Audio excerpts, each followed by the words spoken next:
says he's going back to the harbor. What a wimp. Come on, man. Get out there.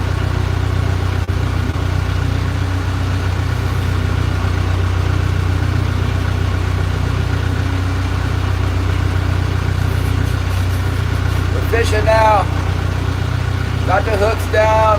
Ooh, the hooks are in the water. See, it's supposed to blow west, like crazy west. 40 knots or something here in a few hours. The water's like really riled up. Water's all riled up. There's some little waves around. The waves aren't really a problem yet. Good morning, Snug River! We're out here. We're out here at the north end trying to catch king salmon like normal. Here, look. Trying to the north end.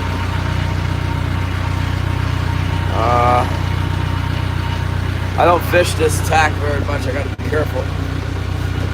Sorry, I'll probably lose you guys. I got, it's been a lot of snow and rain, and my first stream just went black on me. I don't know what the heck. Glenn Butcher!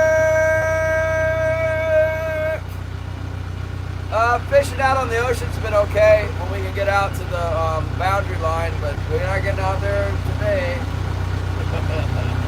That's for sure. Right now it looks like the water's all chalked up from the storminess yesterday.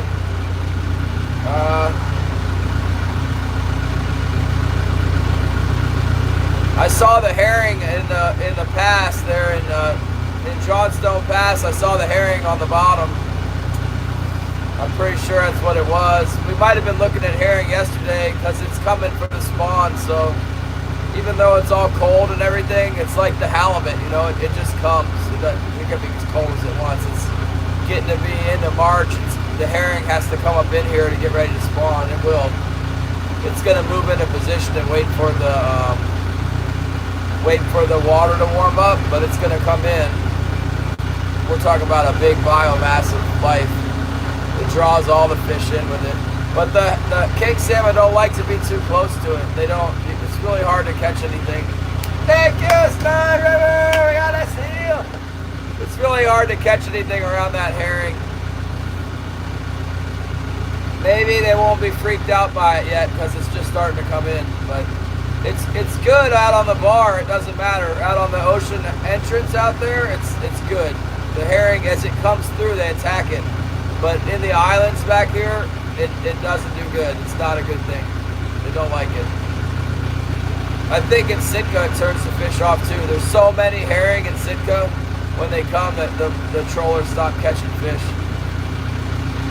That happens about this time, I think. The herring spawn in Sitka is quite a bit earlier. Yeah, Glenn has been gone for a hot minute there.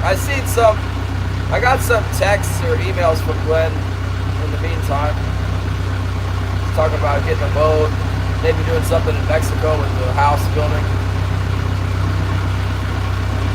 I only have 2 lines down right now.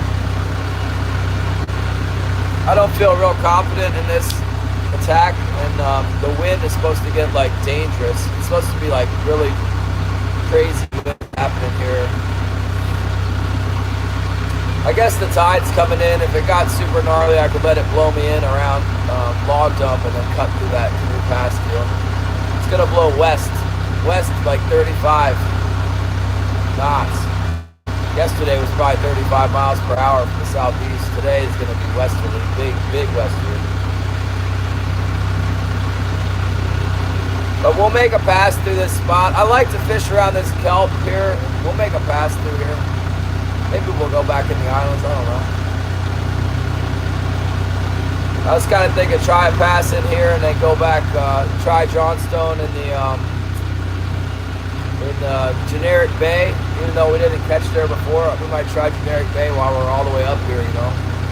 And then go back, maybe try Deep Bay again before dark. Then we catch, yeah, we got a bite there at dark. Luke's in there right now, he's not catching anything.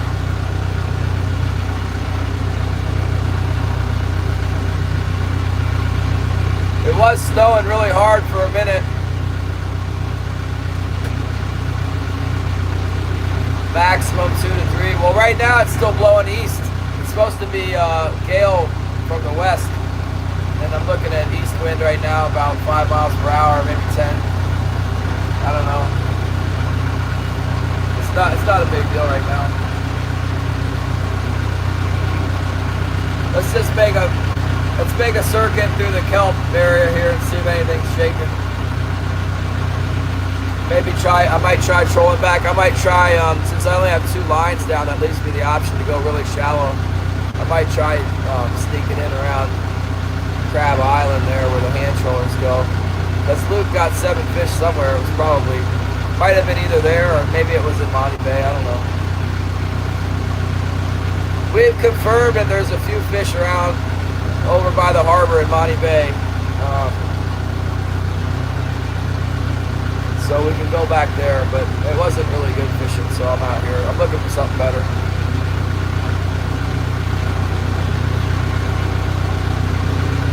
Yeah, well, if we can find them in here, I never caught them this time of year, but this time of year I'm usually pretty fat and happy, you know, honestly. I don't worry about coming back in the islands and stuff. Just wait for the weather to get good enough to go out on the bar. But the guys, you know, and we're getting them on the bar real well this time. You know, usually the hand trollers can find them. When the herring come in thick, it's like a thing, you know, the birds and the sea lions and all this stuff. The guys have stopped fishing back here. Right now it's just starting. So hopefully the fish are still biting. Kamari! Good to see you, Kamari! Outdoor with a skeeter! Run, Roy B is here! Hey, Skeeter, did Steve really catch something? Somebody said he got 2. Did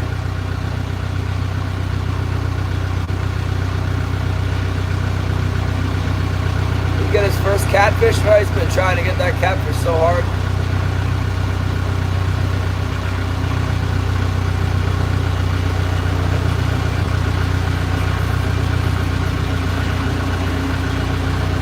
Four or 5 of them now? Oh, they're biting. That's good. Thanks, Gary.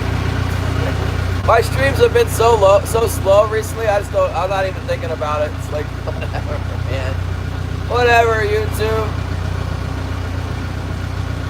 I think it's gonna come off and start halibut fishing. People love halibut fishing. They love it. Winter kings is slow. Soon we have halibut, spring kings. This winter springs, it's good too, but not only when we get out on the ocean. Scratching around in the islands right now. See if we can find something in here. I have my doubts. The water's really dirty over here from that storm and stuff. It looks very volatile on the bar, like it's trying to break on the bar over here. It's supposed to be 16-foot seas out there. I'm seeing it. It looks like it's daring me to come out the entrance of the reef, but it's some big gnarly swells going on over there.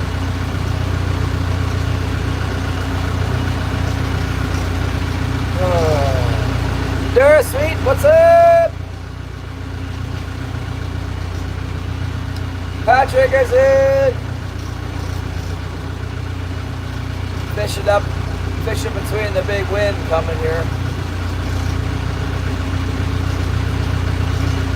It's supposed to blow west, like infinity. Big westerly. That's gonna rile things up. That ought to shake them up. Good morning, AK. Good to see you. Haven't had AK for a while.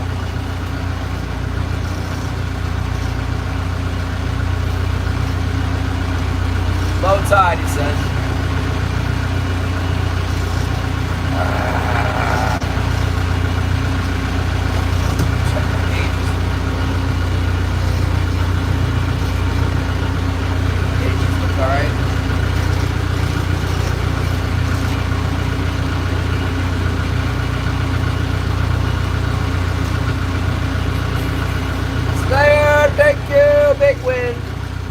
The big wind is coming.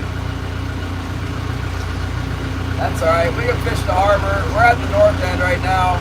I ran up here. I want to try something. I figured, you know, my boat's capable of coming out here. I'd try it. That little sea dory can't come out and stuff. Give her a try real quick. Sometimes it's good fishing in here. Not really seeing it right now. And thank you for coming. We might, if we cut out, I'll come back. I'll go outside and clean off my Starlink and then try again.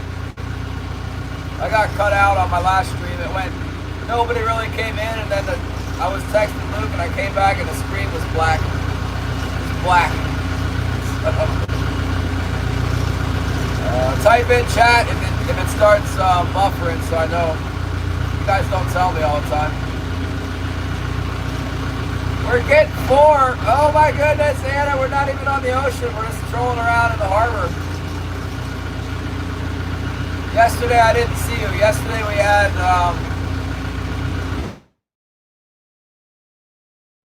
5 or 6 bites and we landed 3 fish. One of them was too small, so we only got 2, so.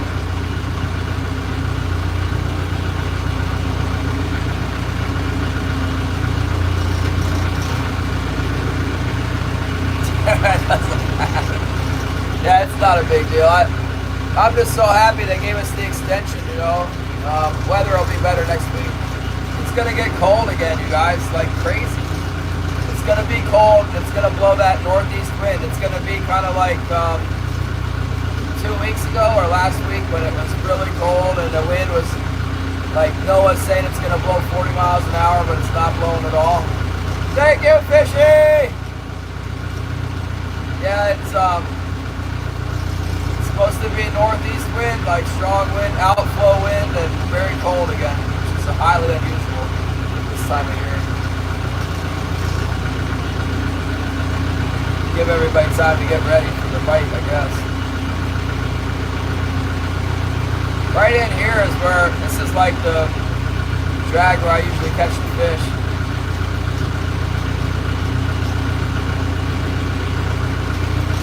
It's kind of a notch between the kelp. This is where the channel drains out. I'll show you guys. See the right here, and it's like there's a channel in here, and then there's, you know, the main bay up here, and it all pinches down. It's all pinching down right in here. This is good. You can cut through there, and I don't know about on this low tide, but we tore them up in here before. I mean, if there's a bunch of fish around, it's like hungry hippos. There's king salmon everywhere. But sometimes if there's just a few, you can like pick them up along that, where it shows it light blue, that's shallow, and there's kelp in here in the shallows. Sometimes you can just come through and pick up a couple fish in the kelp, you know, alongside the kelp. The halibut like it too. I halibut fishing here commercially.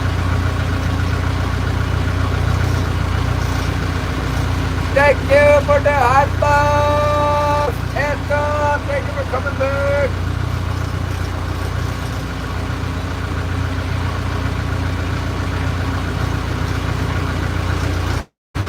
Good morning, we're still here.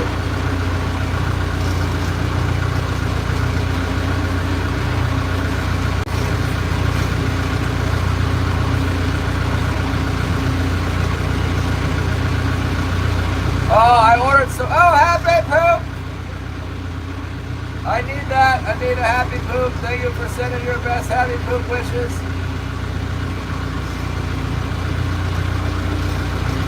Happy poop is like a good thing. I want that. Who was that? That was Chad Thomason. Oh, yeah. 100.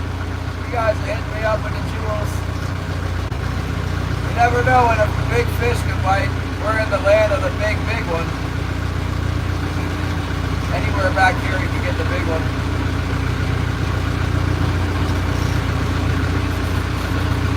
The water is like super dirty. dirty as it gets, pretty much. Yeah, I've seen it worse. It's definitely riled up. Riled up.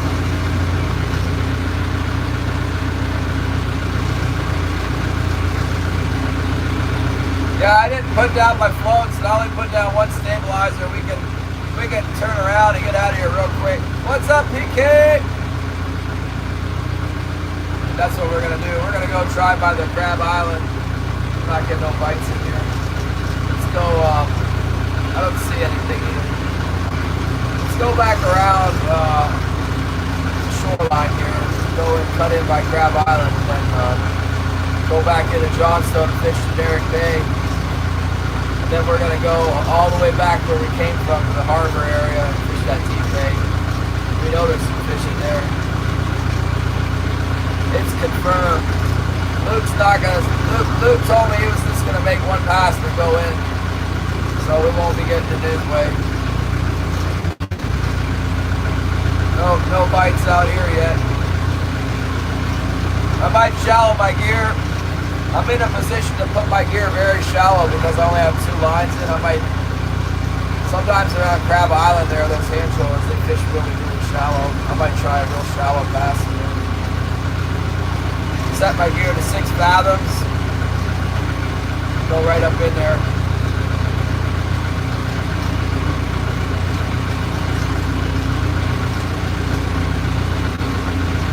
You get to see the color of the water is different. It's I don't know if you can see that.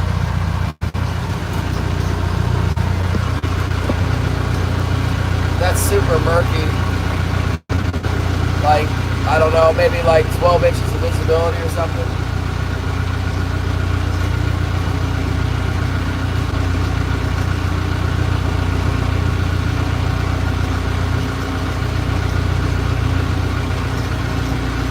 Jet the trap. Yeah, I guess if it's not too windy, we might. I don't know. I might leave it in there, check it tomorrow. It seems to fish best on a 2-day soak. Like, I'm sure there's some crabs in there right now. They're all climbing on top of each other, but let it soak for another day. I don't think they get away. I don't think they can't fit through the escape rings. They're not getting out of there. So the little ones come and go, but the big ones add up. The main should still be in there.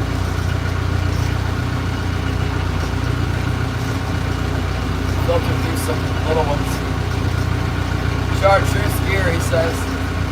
Well, we got the white assassin. That's what we got out there. Lots of white assassins. And I got your gold spoon out there too.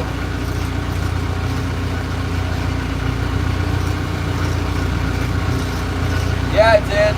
Those glowing green spoons are working good for sure. That's gonna be the deal on Monday out on the ocean. It'll be super dirty. I can't believe how cold it is this year. For our spring bite. It's gonna warm up eventually. Like, we're seeing signs, you know, the krill. We saw the krill. That usually shows up in March. And so we saw some krill in the fish, you know.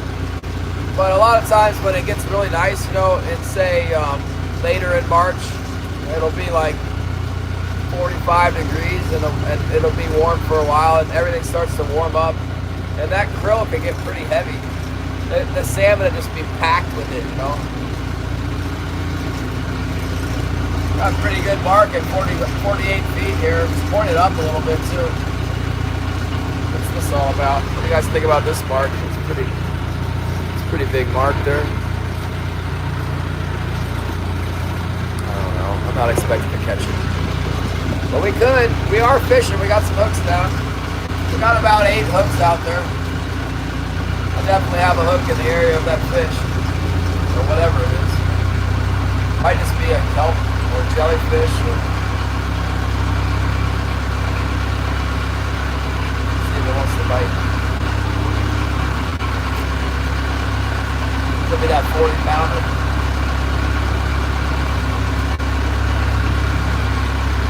Shannon is in the house.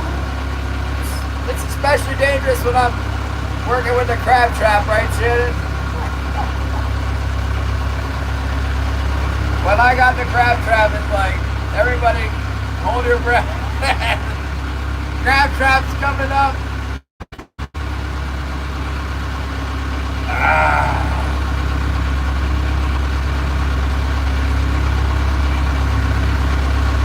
That's not even commercial.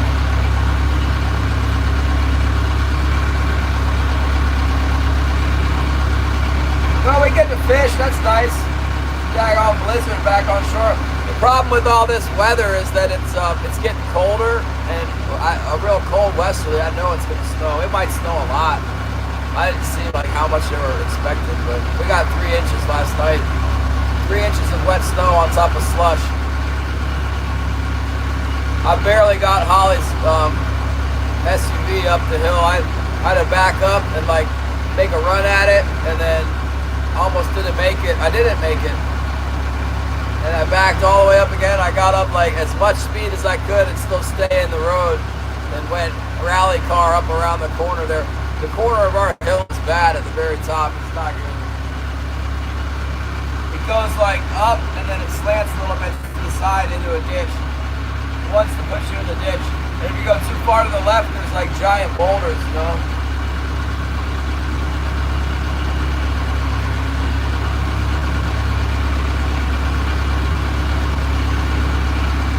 Oh, it has?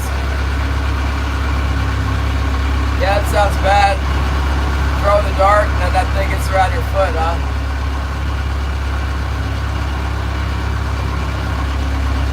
Star River, I've never seen that one. What's it say? What did it say? Girl power, what?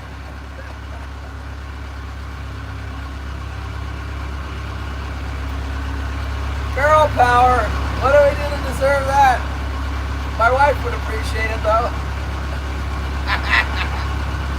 Who was it? We had someone coming in here hollering about gay, gay, gay one time. Like, all right. Oh, my hat, my gay hat that my wife made for me. That's what it was.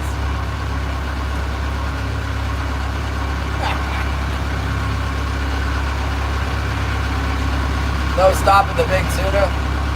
Yeah, it's nice. One thing's nice about this salmon gear is that, like, you know, when I had it on my hand the other day and the downrigger cut loose, there's no contest between my body weight and a 100-pound test. It just breaks the line, you know. Well, it cut me a little bit, but it's not gonna pull me out of the boat. The line on a harpoon it will, though. You don't want that to break.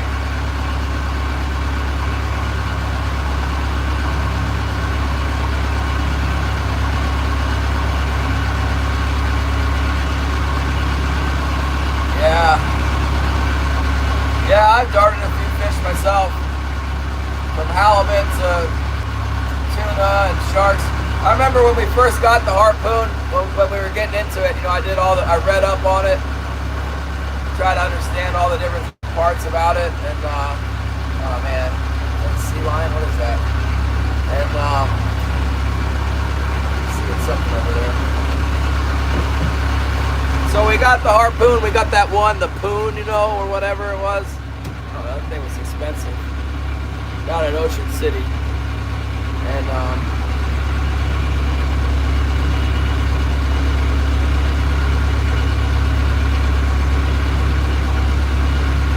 oh, there's a big deadhead over there. Really big. There's some kelp right here. A full-on big old massive tree floating over there in the surf. It's just gnarly. It's just gnarly any way you look at it over here. Look at this. Water's super dirty here. And then you got that.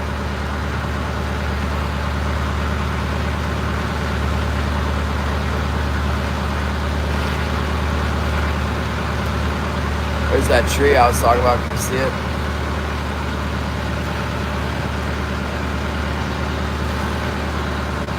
Ooh, don't want to go over there, huh? Don't worry, the wind's going to be blowing from that direction. Right now it's blowing over there, but the bad wind's going to come from that way. Skip Jack Cindy in the house.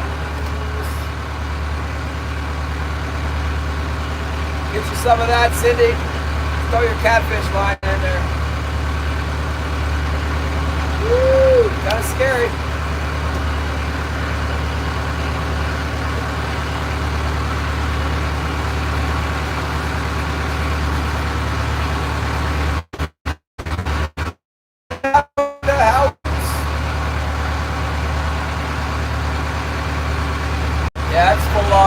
water in here. Brown water makes, I always get nervous when the water's on. I feel like I'm going to hit the bottom or something. But it's 100.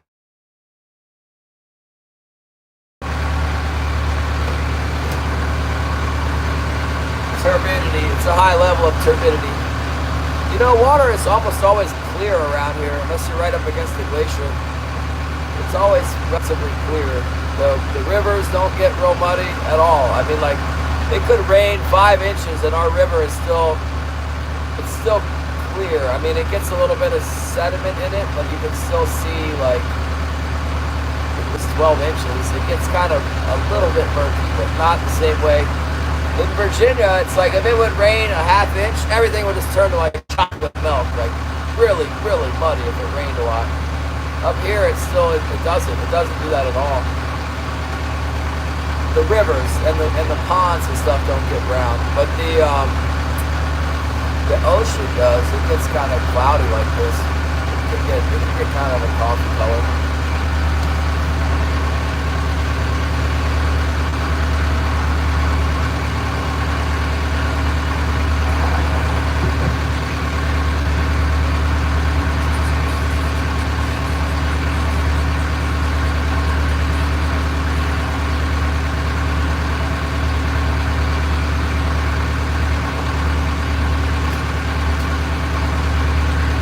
So Anyfin Bob, he's still driving. He's got his sound turned off and he's just driving down the road. He won't talk to us.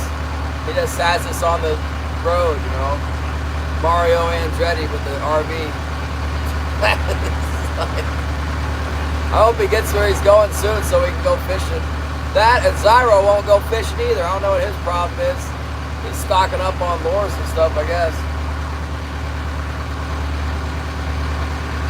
I ordered some ammunition last night. I ordered, well, bullets. I ordered a pack of Nosler E-tip solid copper for my 338. Figure maybe I want to do some moose hunt with the 338 and not eat a bunch of lead. What's up, David Yates? Thank you for coming. I love your dogs. David and Real Fishing Life, one Real Fishing Life. They're friends with each other.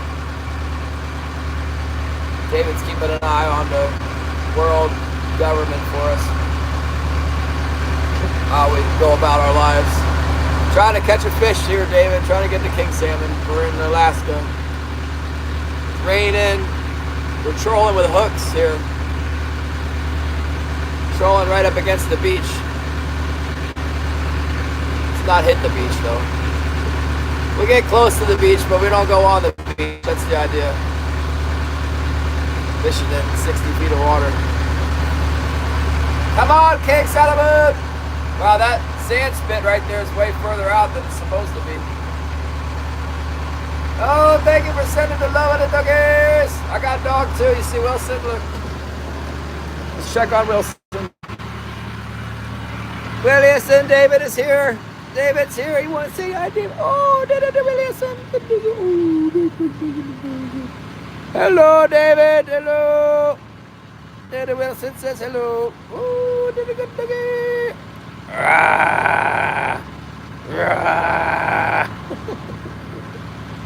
Good dog, Wilson. Oh, good dog. Yeah. Check on Wilson. Better watch out, he could bite you. Remy, hello. Good to see you. We're just trolling along here. Wilson almost bit me though, but I survived. Thank you, Gary. Gary's got the gas money this morning. Got enough gas money to pay for like at least half an hour. Boy, it's gonna get real. It's gonna get real when the gas prices go up through the roof, man. They're gonna be wanting to pay us the same thing for the fish, and everybody's gonna be getting this huge gas bill. It's already a huge gas bill in Yakutat. You know that it's like $4 in Sitka and it's like $5.60 here. That's the difference.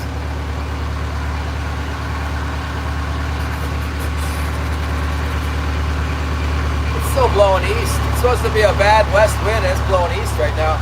I bet it does that thing where it like backs, you know, it'll back for a while and it'll just be dead calm, and then it'll be like, big wind will come in. But right now it's nice. Okay, we got around that crazy sand spit. Now we should be able to go to nearby. This is the Crab Island right here. See it? That's Crab Island. We're gonna troll in here around Crab Island. We're already in by Crab Island. Yeah, he doesn't like it when it's rough. It's not cool down there when it's rough, but in this kind of weather, he likes it. Another day at the office for the Williamson. Another day at the office for the old Williamson. We got our hooks down, man. I catch a lot of halibut in here too. This is one of my, you know where we got that video with 300,000 views? That was filmed right here, halibut fishing in the shallows. Pulling up the big halibut with Killian. Maybe I can get Killian to deckhand for me again since his boat's shipwrecked.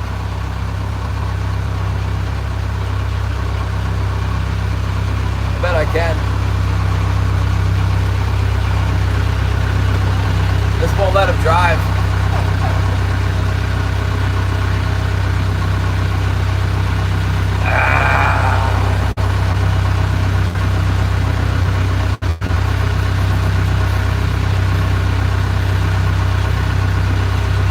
Putting oar locks on your boat? On a small boat? For real? Thank you, Remy! Got a happy poop! I need that. Like, once or twice a day, I need to have the happy poop. Me and everyone else. Don't take it for granted. Oh my goodness.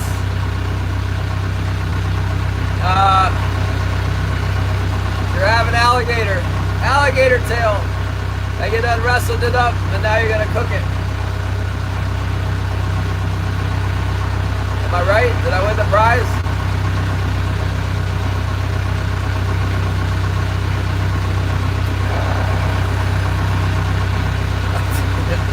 Tuna cookies. Oh, jellyfin! Jellyfin! The jellyfin! A jellyfin! I can't say it right. I don't speak Spanish, man. Where'd you get the jellyfin at?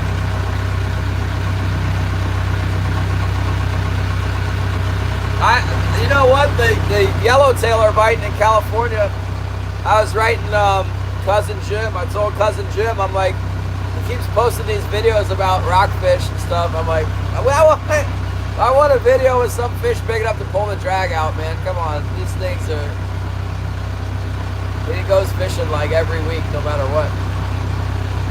All they can fish for in the winter is these little fish. But he said he was gonna go. Try to go to the island. I guess maybe. What's that island out there out of San Diego, Terry? Is it Cortez or something? Cortez Island? I don't know. I think the yellowtail are biting down there. Did your son get the tuna? Did you say your son was going to the Louisiana, Terry?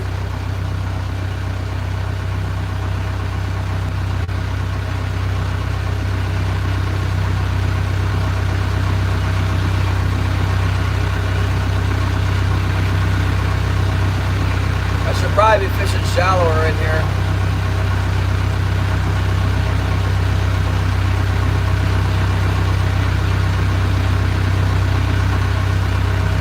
San Clemente for the yellowtail.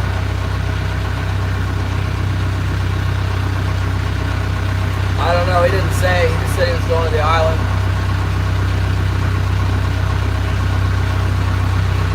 I told him I wanted big game fishing. He's like, well, the only big game fishing we have is tuna and maybe swordfish in Florida. He says he's going to Florida, maybe go swordfish. I told him it doesn't have to be that big, you know, like there's something bigger than a rockfish that comes up all his eyes puffed out. That thing doesn't fight. Like when the guys hook a rockfish, you can't even tell for sure if he got the thing on. That's not very exciting. Hello, real fishing for love. We're in the house. We're trolling. I don't have any confidence in this spot. You guys have a very low level of confidence here. We're gonna have to move out of here. I don't like this. Well, let's finish what we're doing, and then we're gonna go move into the generic bay. That's not far. And it won't take me long to get my gear in, because I only have two wires down.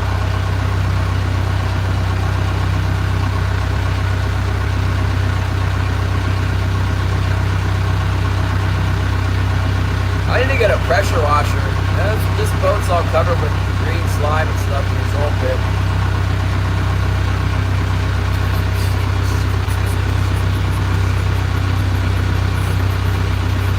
Yeah, I mean, it sounds good if you're going to get some fish for a fish fry, but I'm not interested in watching it. Real fishing for life! Thank you for the support! Oh my gosh, we're getting a bite! I don't even believe it! Something just bit the line. It's unbelievable! It looks like it might be a little halibut or something. You know what though? Sometimes they trick us. We think we got the little halibut and then we reel it up with some massive fish. Let me see if I can get you guys inside. I don't want to. Well, it's snow. It's not rain. Maybe we'll survive.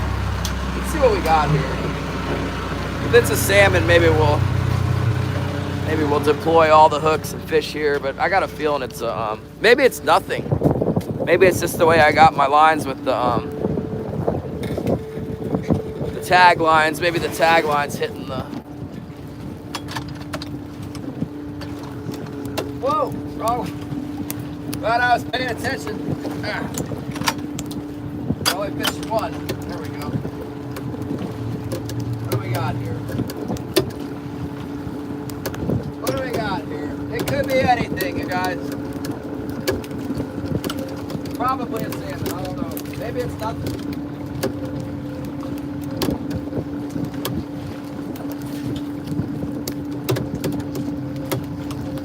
Maybe it's a false flag. Call it. Maybe it's a false alarm. False alarm. Let's just reel them in then. False alarm. Go somewhere else. I like this spot. Okay, let's go in the generic bay. There's no waves in there. It's kind of wavy out here.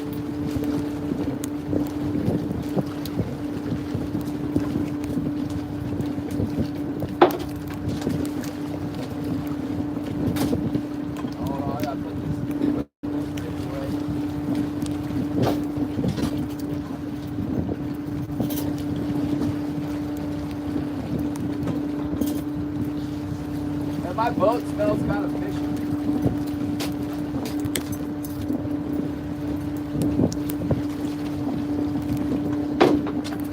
The boat's kind of fishy. Wouldn't you know it? It's a little bit fishy out here. Thanks, real fishy.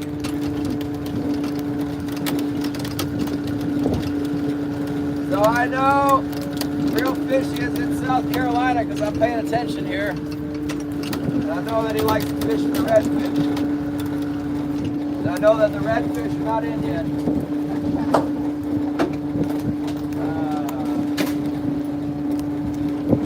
I used to go to South Carolina when I was a kid. We'd go to Pawleys Island. I'll never forget it.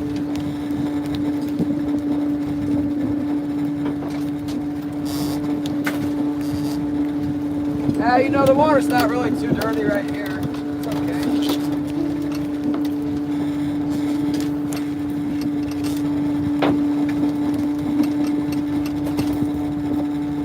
We had to take a look. We had to check it out and see what was up here. Make a lap here.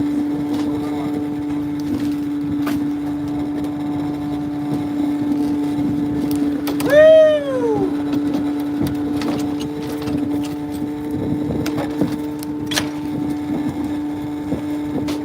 Well, we didn't catch anything, but we narrowly avoided having our cannonball break off, so that's good. We don't want that. Look up. Big wind right there. It's a dumb move to almost break it off. It's how the cookie crumbles. All right. Okay. Woo! Let's run her back in. Bambi, good morning. Man. All right, we got a new member. That's sweet. Got a new member yesterday too. I'm not getting a lot of views, but I'm getting a lot of support from you guys. Thank you.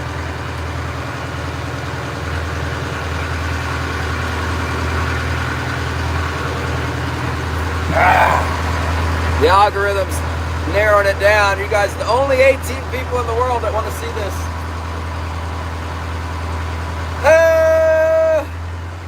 What's wrong, Bambi?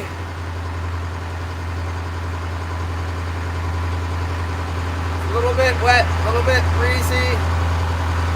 Let's go back into the protection of the cove and the islands here.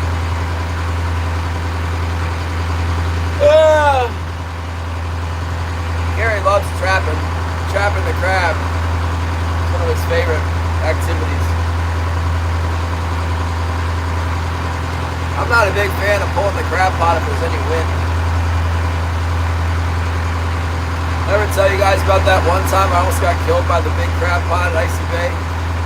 Pulling it by myself, I got tangled up in the pot puller, and it, I'll never forget, man, it got tangled up in the pot puller, and I backed up, you know, I'm like backing up, and the thing, it was a huge trap, like the biggest commercial trap, huge, like a, I don't know, 200-pound trap, you know, steel sides and everything, and it came up, and I got tangled, I backed up, and the thing, the puller threw it up in the air, and it hit the deck, and then it went back up in the air, and it broke, and at the top of the apex of the swing, it snapped off and spun around, and then bam, landed on the deck. I was like, oh my goodness. I never want to use one of those pullers again. It was one of those sport pullers with the cap spin on it, and yeah, it was bad. Don't ever do that. It was rough too that day. I was by myself in Icy Bay, and I don't think there was anything in the trap. If there was, it wasn't worth all that. Man, it was bad. See, this hydraulic powered one's much more tame. You know, it goes in the little thing that pinches it, and then you pull the thing, and as soon as you let go of it, it's, you know, the gas powered one that we use sports fishing, it's like brum brum brum brum brum, and that thing's going. It doesn't stop, you know. So if something goes wrong, it doesn't stop. It just keeps going. It's scary. It's totally dangerous as heck. It's one of the most dangerous things I've ever seen on a boat. That and the door on the landing craft are the worst.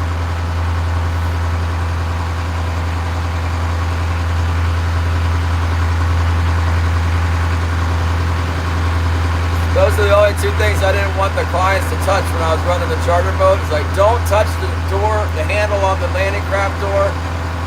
Don't touch the crab pot puller. That thing is terrible dangerous. Both of those things. I had some maimings with the door. We had one of those door hit, like the winch, like you'd see on a trailer for a boat, and the big door on this big landing craft, a lot of weight, and people would lose, me too, you lose grip on it for whatever reason, and then it would just come back around at 100 miles an hour. I had it break the deckhand's fingers once. It wasn't a bad break, but I'm pretty sure they were broken. It turned black and blue, and we couldn't use his hand very much for a while. Bambi Klauser, did you know you were named after a very famous fisherman and fishing lore? The Klauser Minnow from Maryland. Watched a documentary on that guy the other day. Glenn McMore! And I met him too. I met Bob Klauser was his name, right? I met that guy at a fly fishing seminar one time. He did the thing where he took the fly rod apart and he had like this much of the fly rod, 10 inches. And with 10 inches of a fly rod, he threw the line all the way across the room. It was like a, I don't know, 75-foot cast or something. Beautiful cast with just this much of a fly rod. He's like, you guys are doing it wrong. This is how you do it. I am doing it wrong. Oh my goodness. Yeah, I shook his hand. Nice guy. Everybody knows him. Very famous and dead. He's from my area.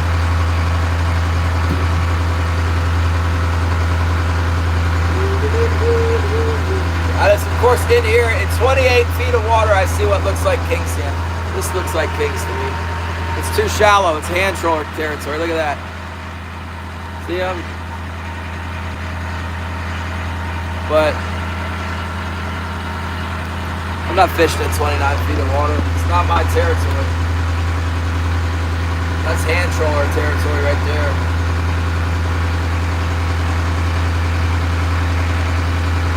Lefty Cray, that's who it is. That's the guy. That's who I'm talking about. Bob Clouser made the minnow, but Lefty Cray is the fly fisherman I was talking about. Thank you.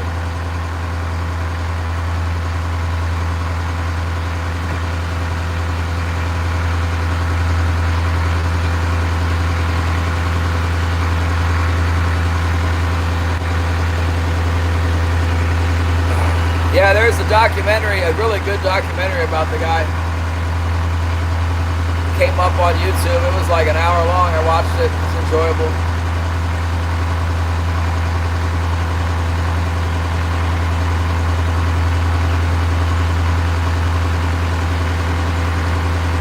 If Lefty Cray ever got to watch Zyro fish for snook, he would give him no end of... He would have no mercy on Zyro and the snook fishing. Yeah.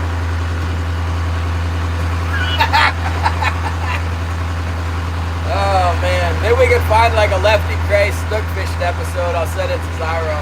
I'll send him a link. Yeah, Potomac River. That was my stomping grounds too.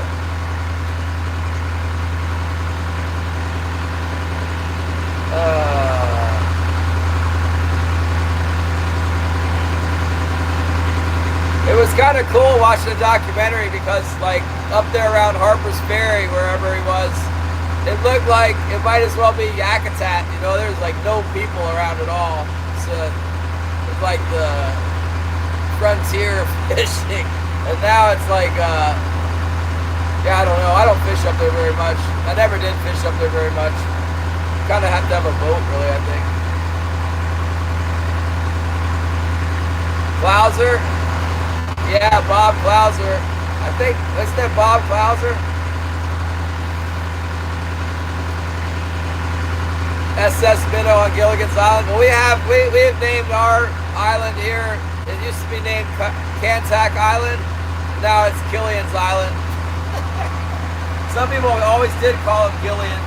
They called him Gillian for, I don't know why, I just think it's funny because his name's close to Gilligan, and his name's Killian, so they call him Gillian. And now we got Gillian's Island. Gillian's Island. It's not too soon. Now we can joke about it, right?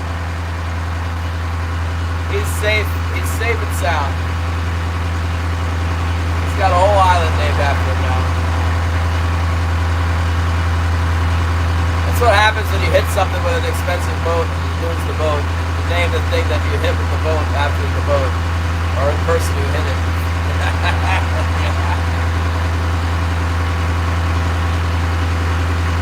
Killian's Island. Oh my gracious. Well, hopefully we can get across this shallow bar without hitting it. We got a stabilizer down. I don't want to hit it with my stabilizer.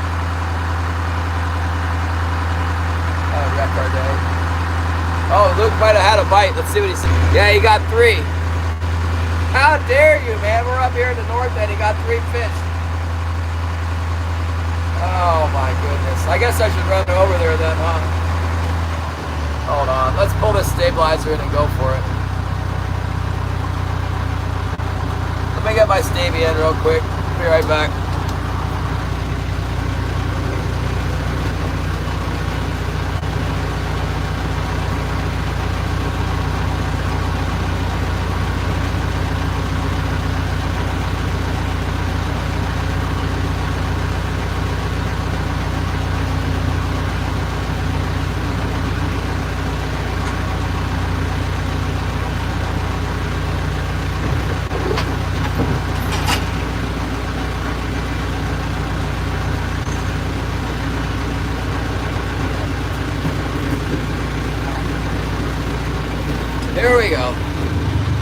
it's helpful to have another boat. Well, they'll drive me crazy. The hand trollers can tear them up in the shallows like this. By the time I get there, you know, the bite will be over. It was the change of the tide, the low tide there. Let's go on over. Let's go on with it. Plug your ears, you guys.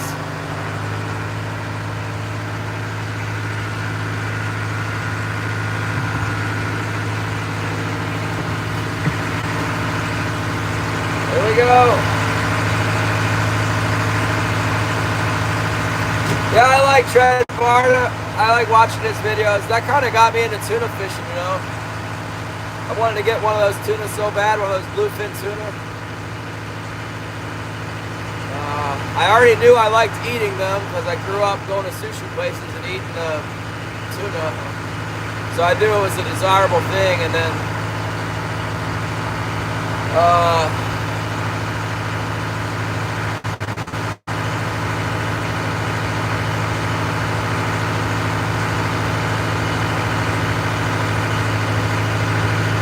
yeah, we went and got him, figured out how to do it. I used to watch all his shows. He doesn't have that many shows. There's not that many.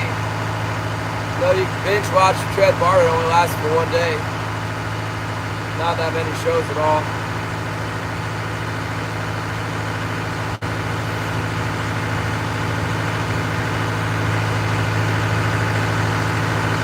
No, Luke's a hand troller. He's got that sea dory. I told him to go into Deep Bay, that they were biting in there yesterday a little bit. And he went in there and got 3 already. He'll probably get 3 more by the time we get over there. He's probably fished a little shallower. I don't know, the boat's quiet. He's got light wire. He's using those Brad super bait things.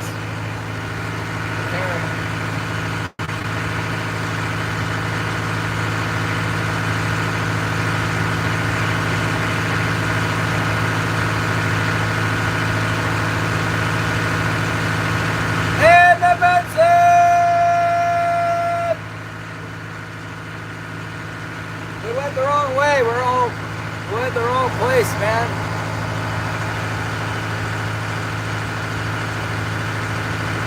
Now we're just running around like a chicken with our head cut off, and no way we can catch anything while we're running around like this. Dang it. Should have just fished the harbor again.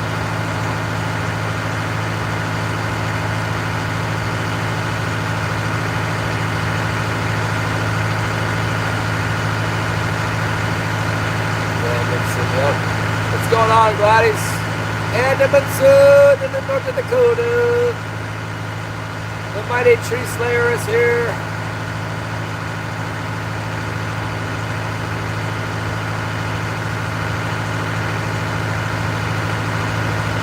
Yeah, a lot of times in this shallow water fishing in the islands, the hand trollers will catch more than me. Drive me crazy. When the fish come in on the ocean, though, there's lots of them. They can't keep up with the power tiller. Or if they're deep, they can't get them at all. But in a situation like this, those little hand trollers are deadly.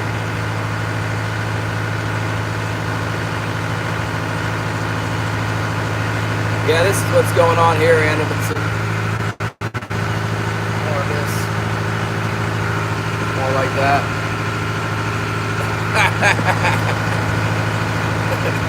This is terrible. Snow City.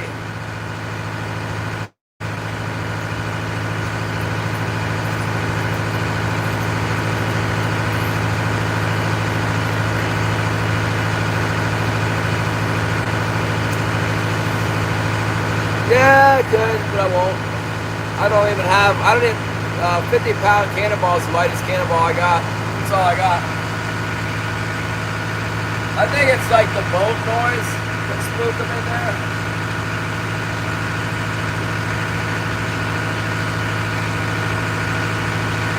Sound of the boat.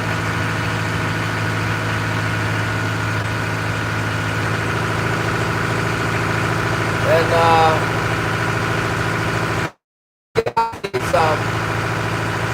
sport downriggers, you know, like Canon downrigger that you can turn by hand. And then I think he's got that light wire on there. You know, that teeny tiny little wire. And then I think they just use it. I don't know how they stop them. I don't know. I'm not sure what he's doing. He might be using fishing rods.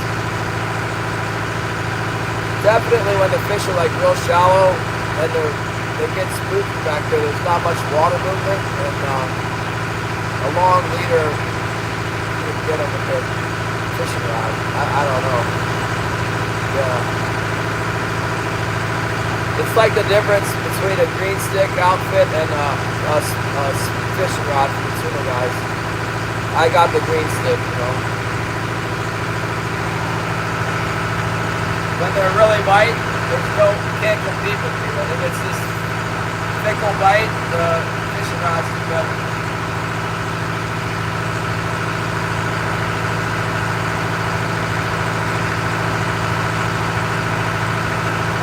That guy, Jim, with Super Skip Jim, he drive me crazy, man.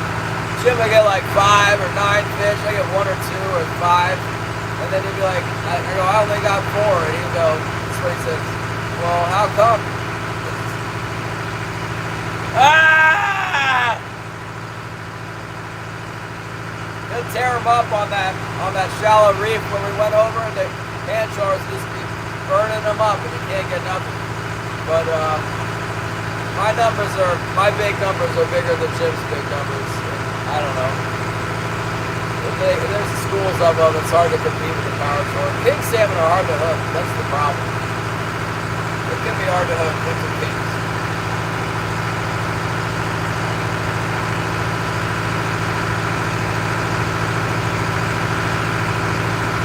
Yeah, Jim's got the hernia, and Casey Bates, another hand troller, an old guy, he's got hand surgery. He can't fish either.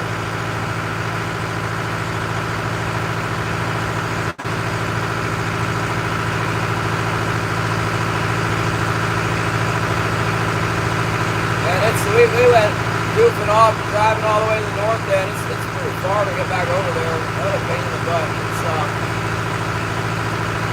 It's like 2.5 miles. It'll be a half hour before we get over there.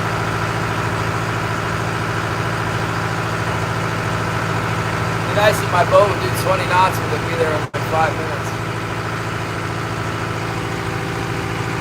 We can get 6.5 out of it up there.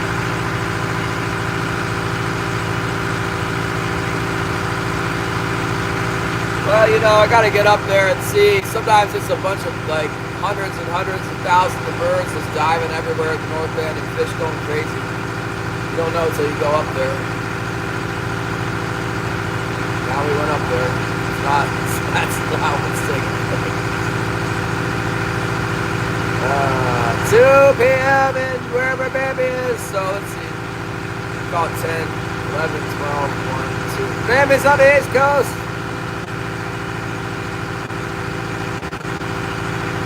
Jim, Super Skip Jim. I feel like I saw him at the harbor the other day, sitting in his car looking at his boat. His boat's up in the parking lot. He got a new one.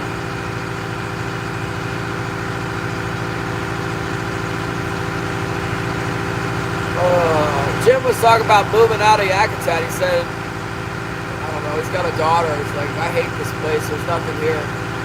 Moving. He's got a son too, but he never did move, so he's still here.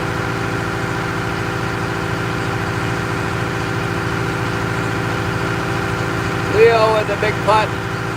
Big Putt, he's not going anywhere in this kind of weather, I guarantee. Big Putt doesn't fish he doesn't fish the inside. I don't know why. I guess he's had enough experiences like me where it's like not catch, skiff catches them and they don't catch. There's a lot of boats that won't fish around the harbor or in the islands at all. They either go out to the pinnacles, out to the bar, or not fish. Leo likes to go on the islands, like back up by Knight Island, and we'll fish up there. But in and around the harbor, the fish can be really tricky.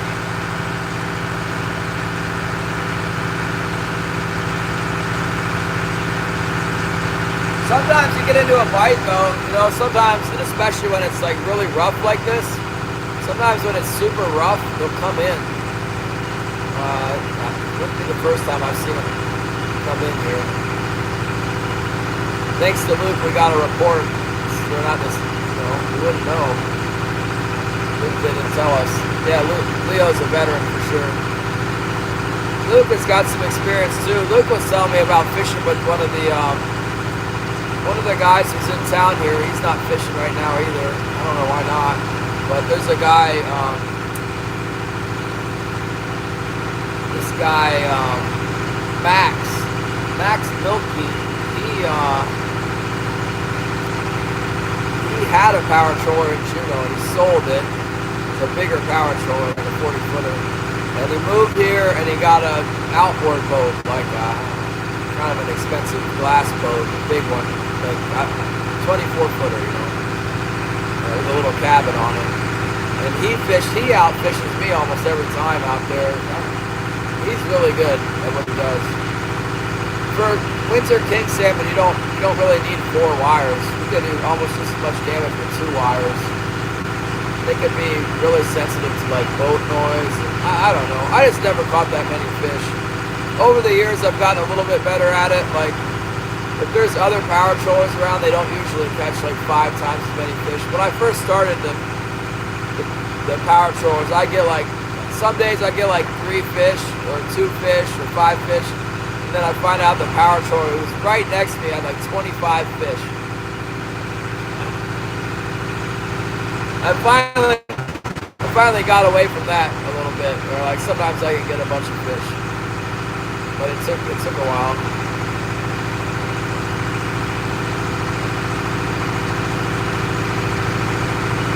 Good fishing in this time. What's up, Julius? Yeah, we're running to the fish now, putting some heat on my engine. Warm the cabin up a little bit here. Not really going that fast, 6.2 knots.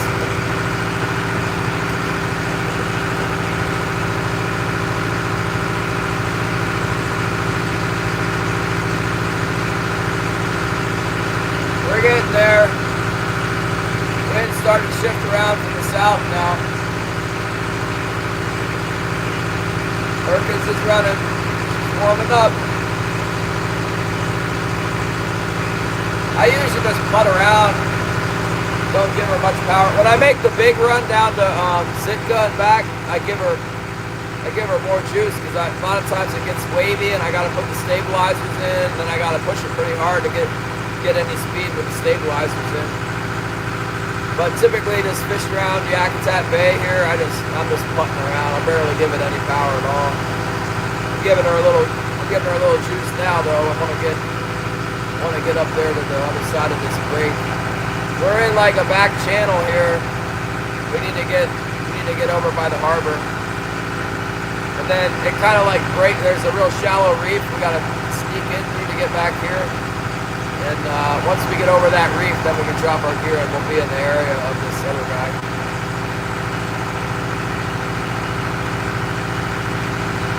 I still haven't got them yet. They're in shipping right now.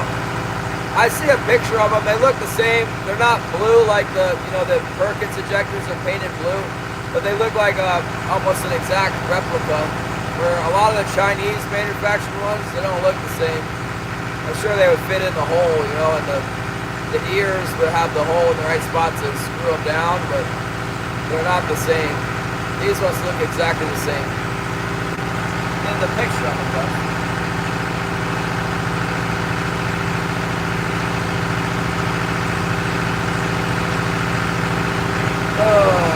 They might work well. I don't know. I should probably buy a new fuel line that connects them back to whatever the line is that connects the injectors. Get some new washers too. That fuel line's like $4 to $5 for a new one.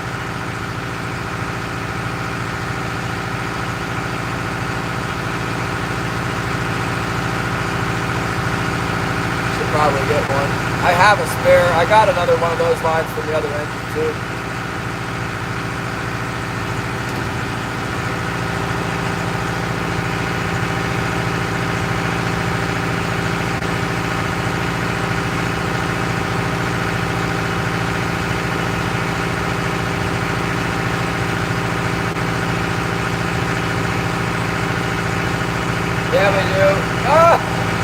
I got another girl power.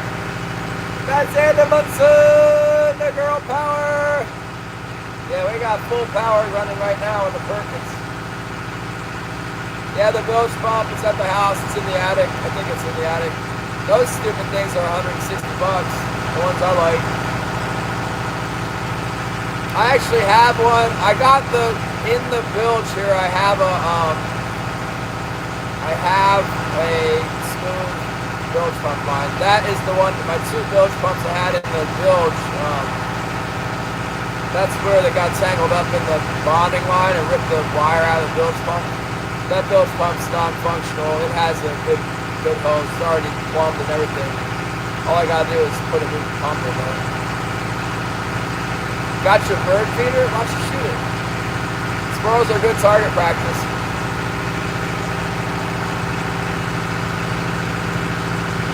Well, it's snowing like hard, heavy snow now. Big old snowflakes coming down.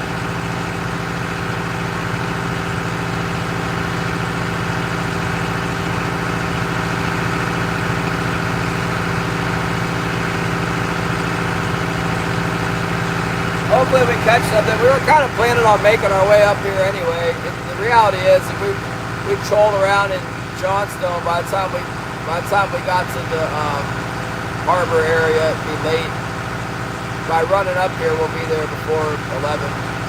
We'll have our lines in before 11. We'll have our lines in 20 minutes.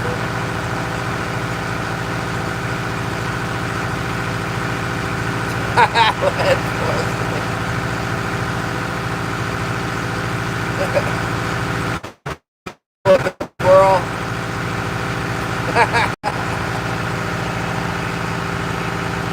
Oh my goodness.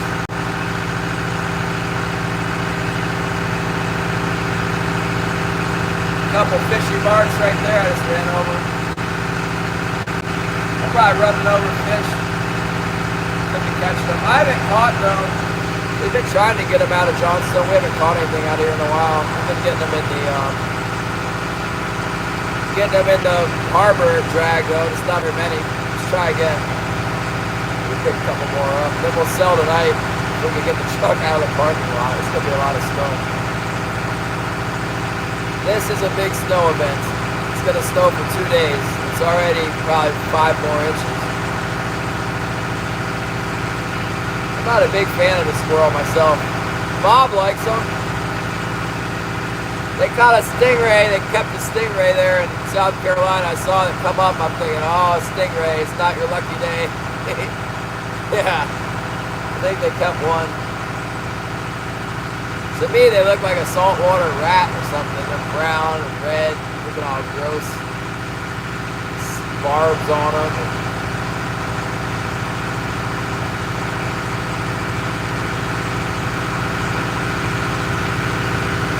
Hanging on the window and jumping off the snowbank. I got a pellet gun at my house. It's got a silencer on it. It's one of those high-powered pellet guns with the one cock deal. It does pretty good on squirrels. We don't have very many squirrels here. We got those little red squirrels. They're a nuisance for sure. There's like no question. If they're around, people just shoot them like. They shoot them on sight because they get in your attic. They like to get in your attic. And nobody wants that. There's no season on them. No limit either. They're not big enough to eat, so nobody messes with them. And they're not easy to get. They're not like the gray squirrel. It's like this big fat squirrel. It makes all this noise and it sits still when you shoot it. The red squirrels like never stop moving. They're always going. They're really hard to get.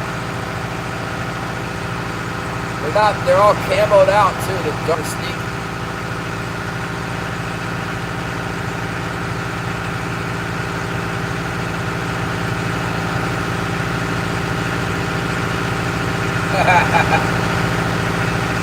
I miss the squirrels. I do. I miss having them around.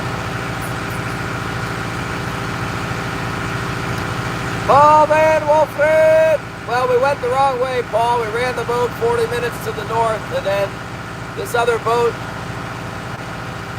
texted me and told me he had 3 in an hour, so we're running over to where he was. By the time we get there, they'll be done biting though, probably. But we caught a few fish. We had quite a few bites in there yesterday. Just, they didn't stick. Now I got this guy's caught all the fish. Probably wasting time to get in there. But we're gonna try. Heavy snowball. Look at this. That's snow. Big snowflakes.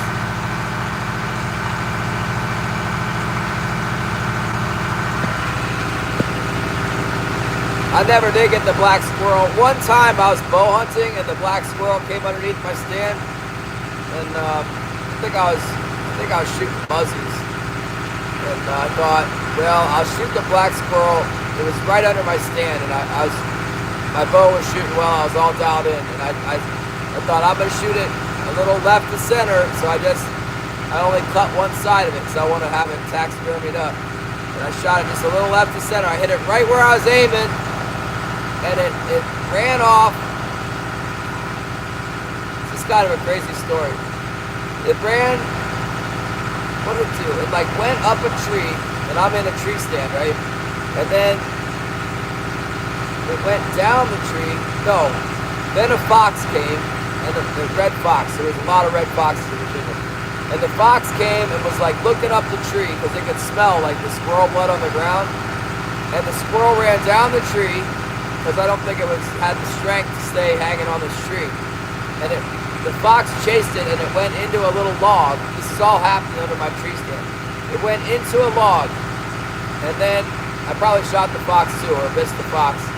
And then I went down there. There was a little bit of blood going into the log. I never could find the squirrel. It got away. That's the only time I ever got a chance at a black one. Not very many in Virginia. I wanted that thing, never did find it. We are flying 6.5 knots. Cabin's nice and warm now.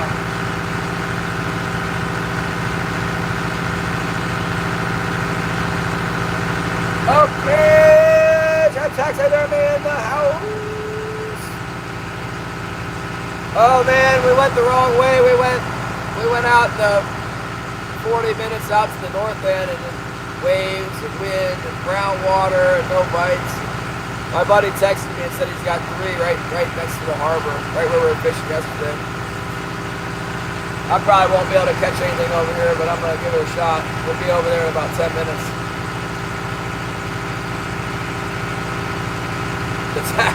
The taxidermist shows up. I was talking about the black squirrel. I wanted to have that thing taxidermied up.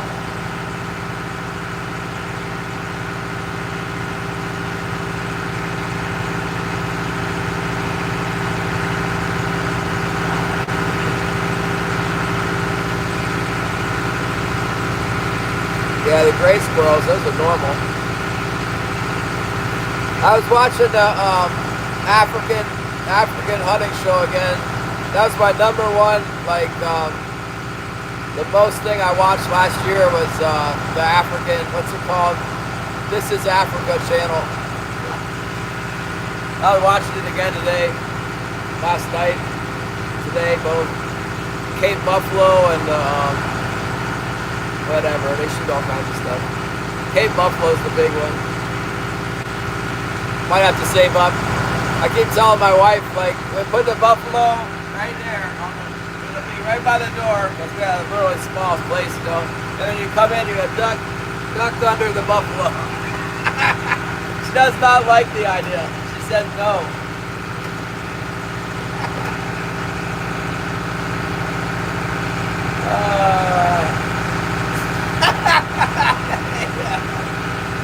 I mean, the silly thing is like the moose. I have moose. I shoot them all the time. Every year, not every year, but most years I get a moose, and they're probably bigger than a Cape Buffalo. The head on them. I never considered having a moose head mounted in my house, but the Cape Buffalo would just be so outrageous. It sounds more appealing to me. Keep an eye, make sure we don't run over Luke while we're not paying attention to where we're going. Somebody's stuck up in there. We're getting close. Yeah, with Holly in the chat.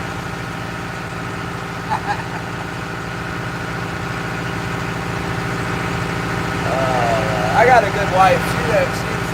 She put up with a lot of my stuff. I showed her the bullets I ordered. I said, I got these bullets for moose hunting. We need them for the moose because we can kill it with a lead bullet, but this way there won't be any lead. So I had to get these bullets. Like $69 for 50 bullets or something. That's ridiculous. If I sight that sucker in with if I sight that 338 in with the copper bullet, I'm not going to be shooting it very much. It's probably like 5 years worth of bullets, Just got to shoot it a couple times to make sure it's hitting at 100 yards and I'm good to go. I usually shoot my moose around 50 to 100 yards. They come right into the call.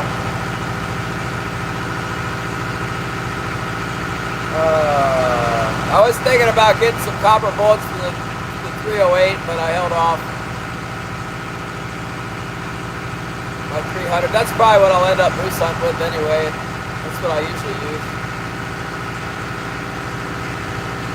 I'm so happy with the lead bullets out of that, I don't think I'd change them. I just like the idea of being able to shoot the moose and not having lead perforated lead poisoning. Like I don't need any more poisoning in my life. We eat every part of the moose is good, like all the meat, all the rib meat and everything is so good. There's no part of the moose you can hit with the bullet that you don't want to eat.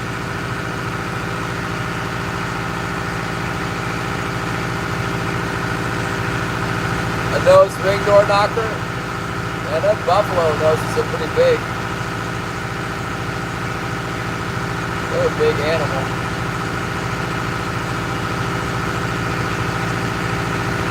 We'll find out where Luke is. Oh, what's up? I'm coming in hot. Yeah.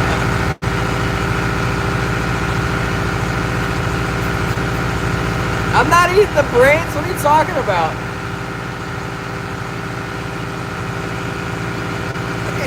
No. You can eat the brains. Put that on your YouTube channel. You'll be famous.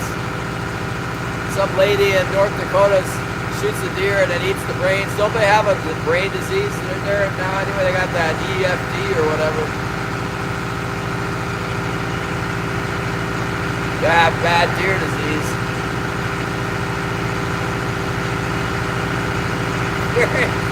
The chat, Anvinson's chat is quickly descended into the madness. What are you talking about? I've never eaten brains of anything before. I've had to see a lot of brains. That's part of hunting. When you cut the deer's skull off and then you got the brains are in there. It's gross.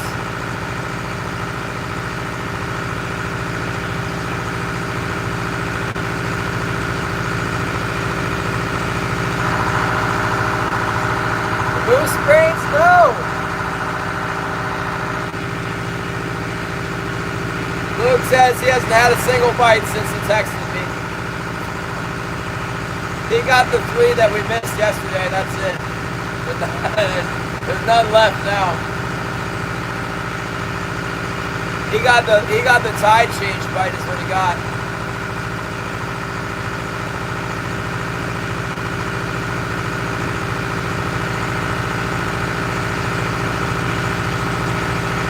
Oh my gracious. Nice and calm in here, no wind, just this daggone snow's falling like crazy. I just gotta get through this shallow. Oh, it's really shallow. How low is that tide? I can like see the bottom in here. Closer. According to my, the current is still running out. I'm getting a lot of speed through here. Better ease up a little bit. If I'm gonna hit the bottom, I don't want to hit it at full speed. Listen, we are not. I'm gonna put that marlin teaser out, you guys. Maybe that'll get us a bite. I'm gonna put one of those little They're not biting the spoon I have behind it very well. I'm gonna put one of those little tiny spoons behind it. See if we can trick them into biting. On the, let's see, supposed to go that side. Well, we're not getting bit on the port. I think I want to put it on the starboard float, because that's where they want to be up against the beach a lot. Maybe we can make it go on that. Yeah, well, the tide's still running out, because I got a lot of speed coming over the shallows here. It picks up speed being in the, oh my goodness, 10 foot. 12 foot. We got better water, 12 foot. You gotta get real shallow in here on a negative tide. It'll be like 8 foot. Looking at 12 foot, we're okay.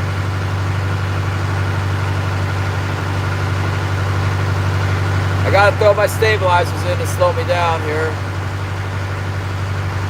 I guess I could fish with just that one staby in. We were going slow enough at the other spot. I'm really not a fan of picking up my 50-pound stabilizer at the end of the day.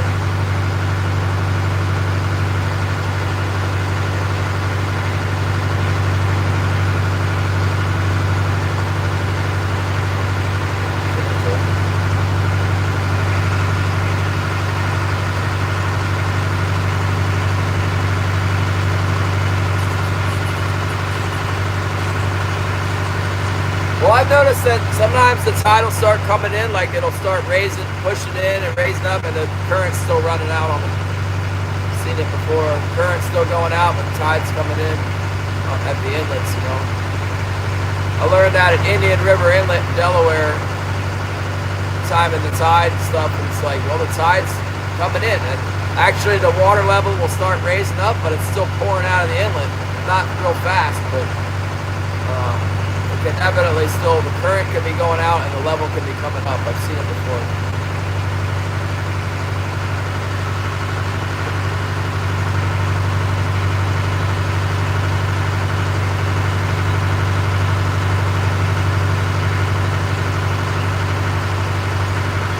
We're almost there. We'll see Luke. I think we'll see him today out here. That'll be good.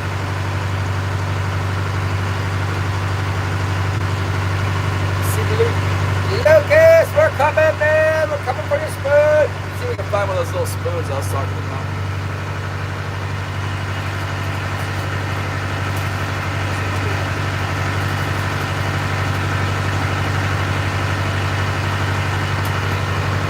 This will work. Close enough. We don't finish this thing.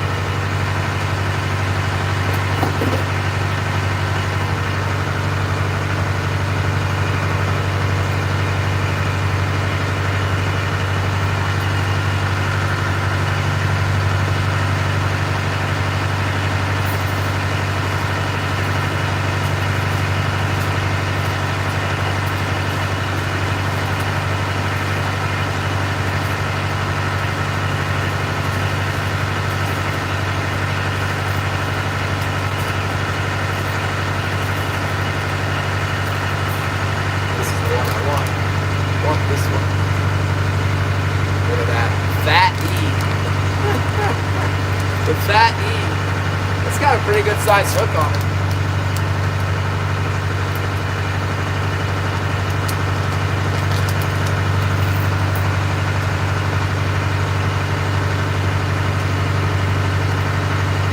I don't know, but it's got such a small, I don't know, maybe. They might stick to that thing.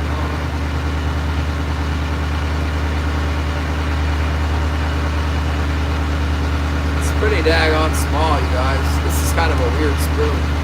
This thing's kind of weird. It needs a snubber.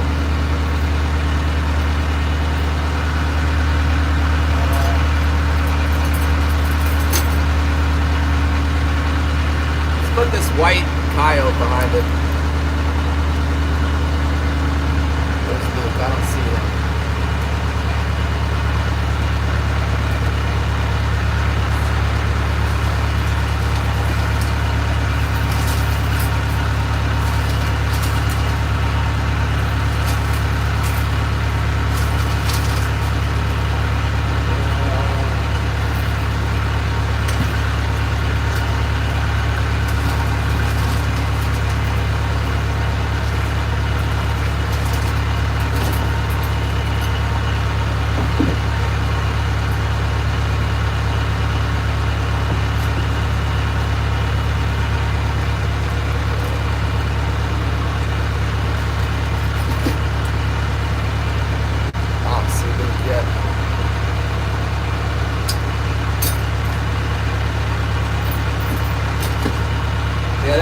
do right there. That's more like it. That's what they want.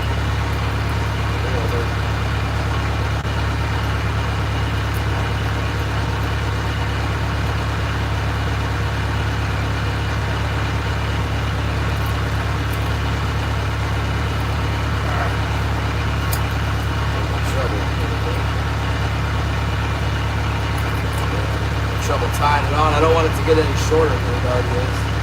Let's go with the glitter knot. I like the 40-pounder and break the knot. So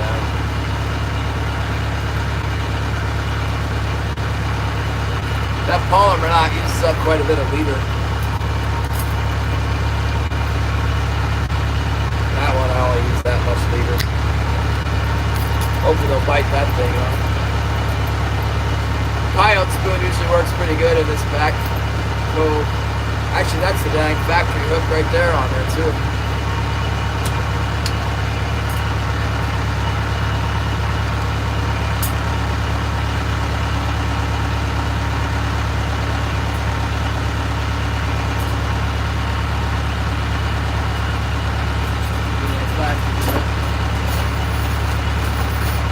Back when I first found out about this, use this marlin teaser, I would use a cable baiter rig with a straight herring, not spinning either, just running back there like a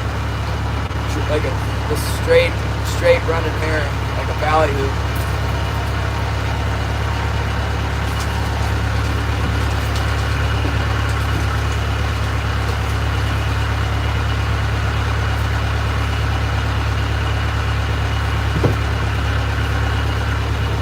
Get bit with that. Let's see if we can not run Luke over. That would be good too. I have no idea where he is. I just know he's in here somewhere. Hold on a second.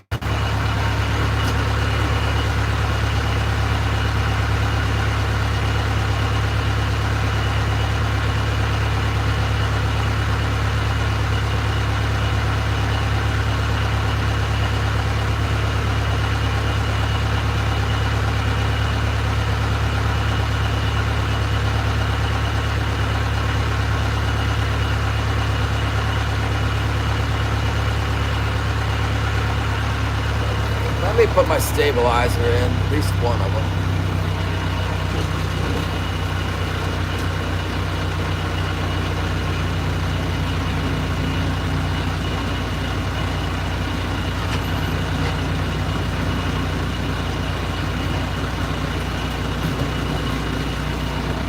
Put it on there.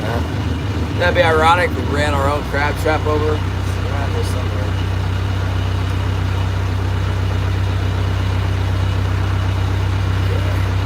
Turn my radio on so Luke can yell at us. That's important. That'd probably be real helpful. Before we run into him, he can yell at us. Hey, don't run into me! Sorry, dude.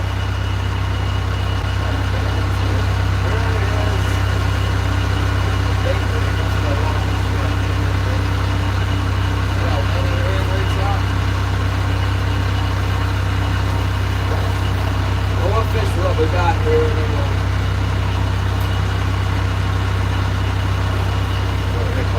My bait rigs, right? We'll put a bait out in a minute.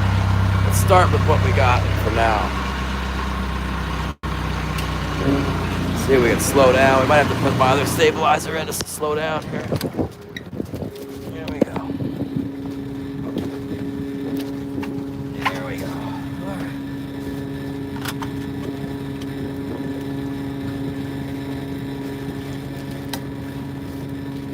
Gary's favorite white assassin's coming out.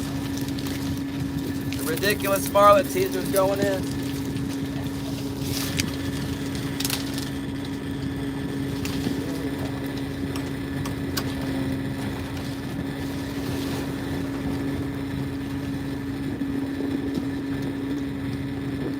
Oh yeah, it looks fine.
Guys are on my float.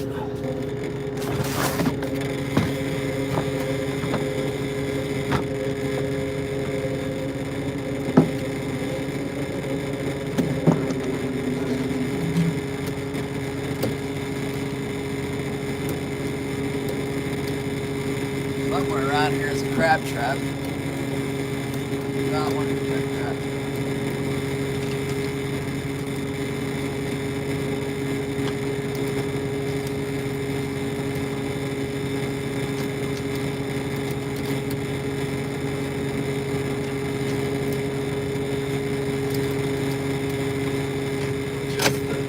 Just the angle of attack here.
There's a bait rig right there. See the bait rig? Go get some bait.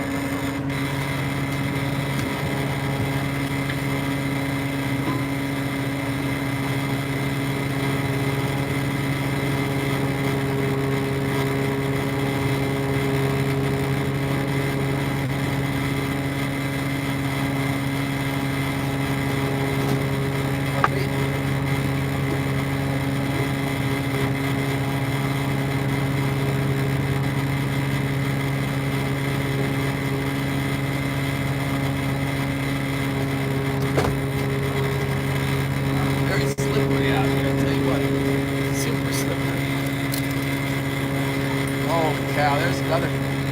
There's a crab trap I'm missing, but it's there.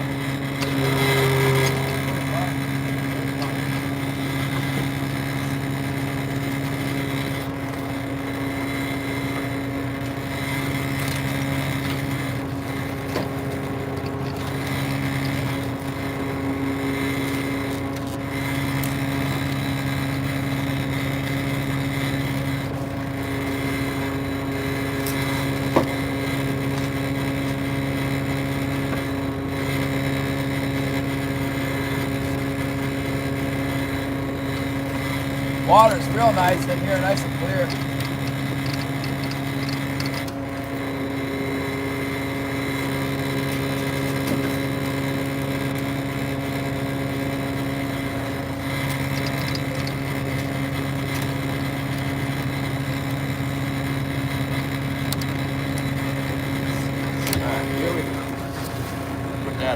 today. Probably getting one bite on that.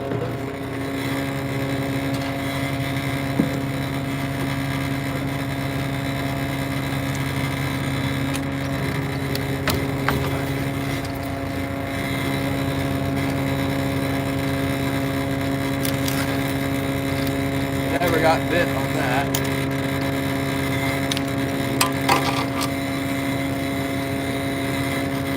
Still don't see Luke. I know he's around here somewhere.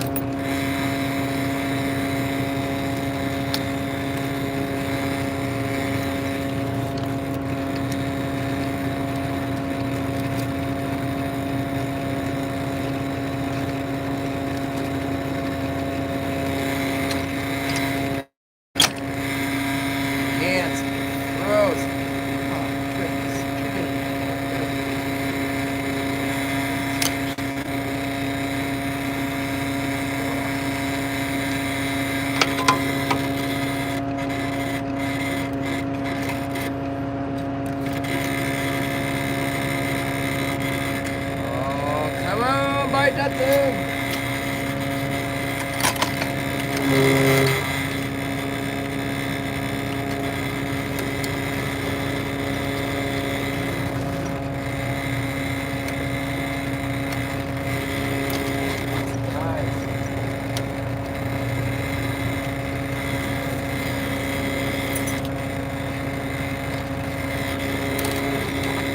Still don't see Luke.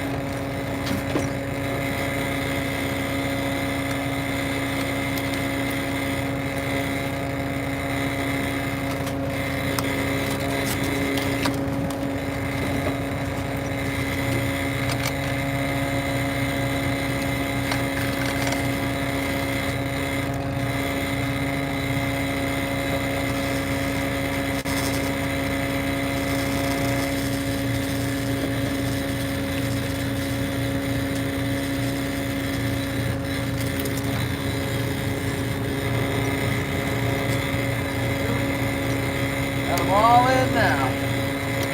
Haven't hit the other boat. Haven't got the crab trap.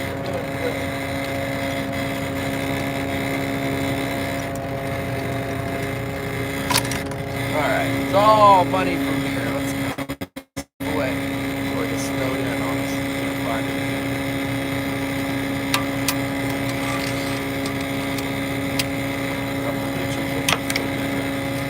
Storage area here.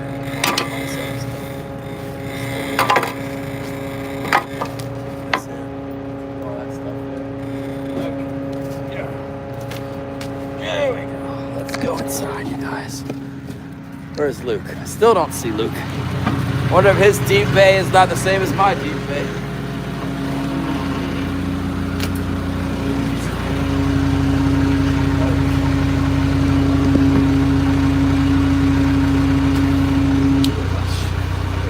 Dry you guys off here. It's all dried off. Subscribe, you scallywags! Unbelievable. Yesterday, I don't think I had any subscribers at all yesterday. It must be the same people keep coming back. That's good anyway. That's good.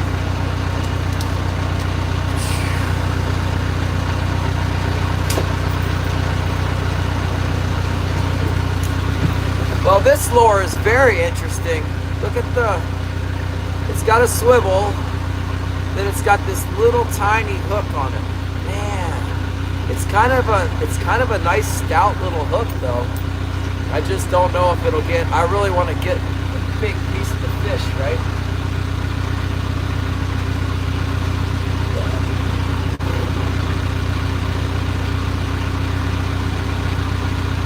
I don't see Luke.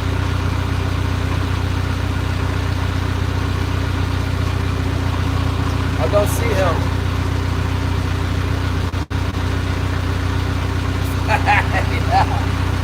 Yeah. Well, you know, Jason had all those subs, has all the subs, 147,000 subs or whatever, and there's 30 people in his chat.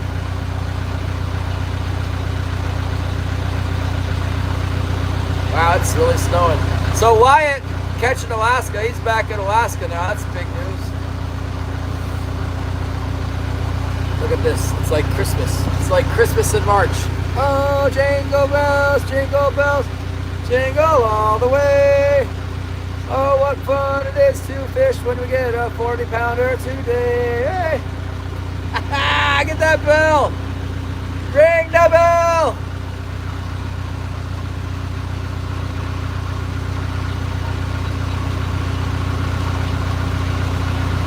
Yes, the winter springs. We could get a big, huge one at any time.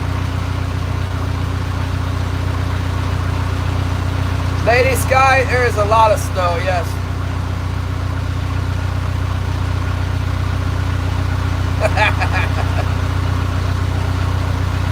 It's 150 feet deep right here.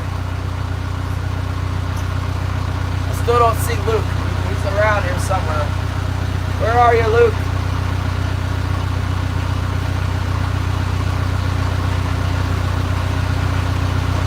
Yeah, I'm in Alaska. Southeast Alaska, home of the King Solomon.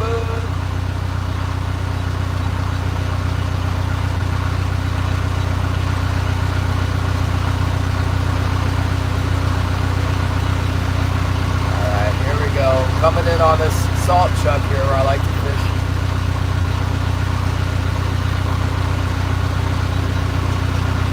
This ought to be interesting. I've caught really well with that that teaser rig in the islands before. Last time we used it, we were on the bar, but it's done really good in the islands for me. Maybe it'll work today. Because it's like there's not so much feed around here, so when they find the ball of feed, they really get after it.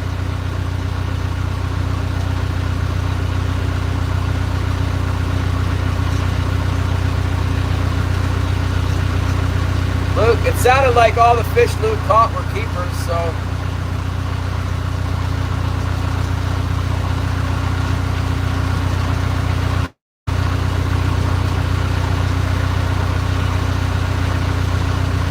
Still don't see him. His deep bay he might be in a different deep bay. I want to text him and see where is he? Are you in this deep bay? A different, what deep bay what? No. He's got to be in here. He's in this little daggone boat. You'll barely be able to see it. Look at my glasses. The visibility is not great. And the boat is white, so.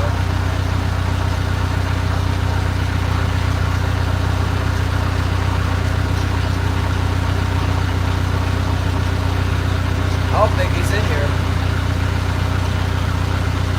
Yeah.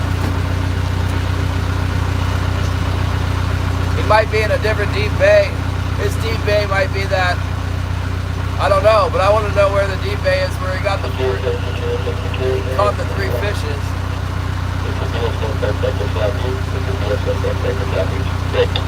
Uh-oh. The National Weather Service is issuing a warning for the following areas. Storm warning. Alaska Cape, the Cape Cypress, Cape Division, the Cape Spencer, and the coast of Alaska. For further information, everywhere. National Weather Service broadcast for your area. 6. This is U.S. Coastal Signal Properties out.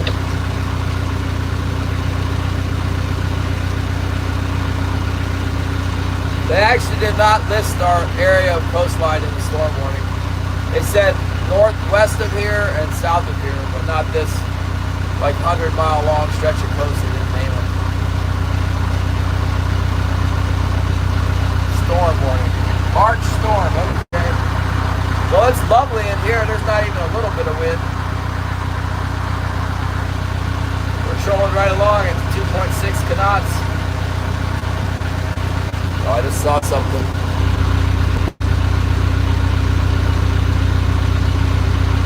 He said he got the bite in the very back where I told him.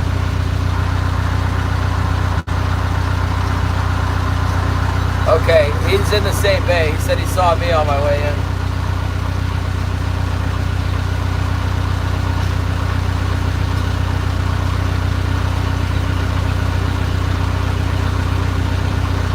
I want to buy some. I need money to buy more bullets, Shannon. I bought $110 worth of bullets last night. Where do you think I got that money from? The Tooth Fairy? King 7. I bought some new varmint bullets for the 308. 135 grade varmint bullet. A little bit heavier. Probably do a number on it here. The Sierra Game King 135 varmint bullet. It's a hollow point.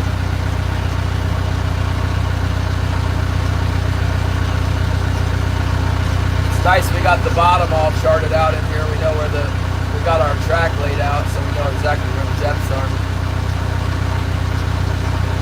It's pretty close to what it says on the chart back here. There's a couple little high spots.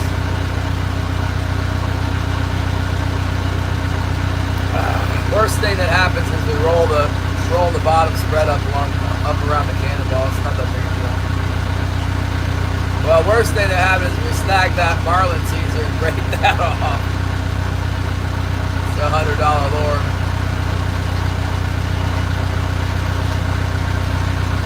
Hopefully we won't do that.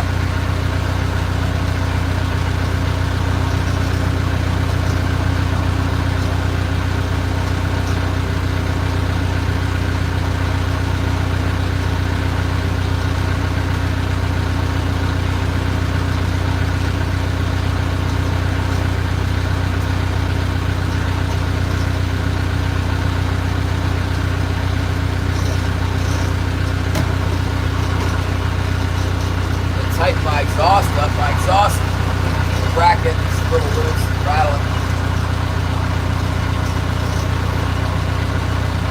It's scaring the fish away. Loosening up my repair.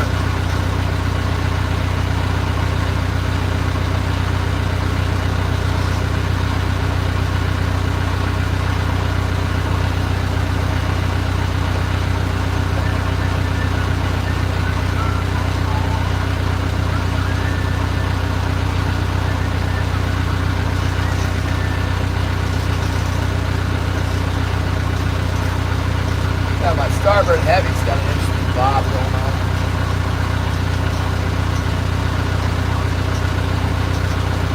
Showing the flasher jumping on it, I guess. Well, we'll see if we can get a bite. Luke just got those 3 and then they quit. Maybe they'll respond to my gear. I'm not hitting him anymore.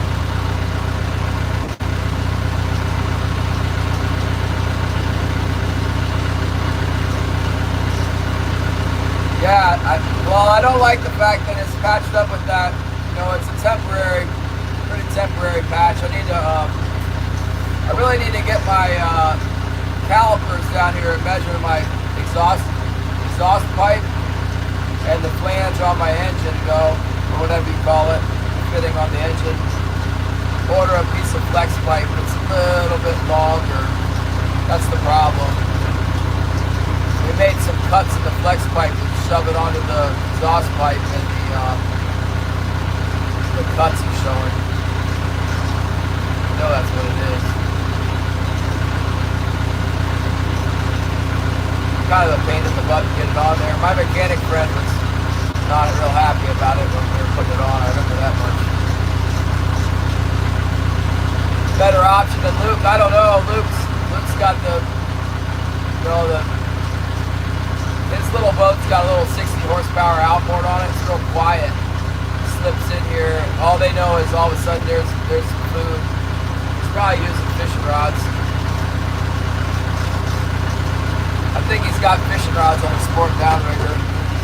They made a new law. The hand trollers didn't used to be able to use the downrigger, and they made a law that they could. Changed it. I think my cannonball must be bouncing off the bottom.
running around out here, Holly. We went to the north end, and then Luke texted me and let me know that he was getting a feel over here, so we ran back over here.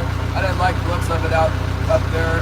Real dirty water and windy, and no birds, no main fish. Come back in here. Very peaceful in here.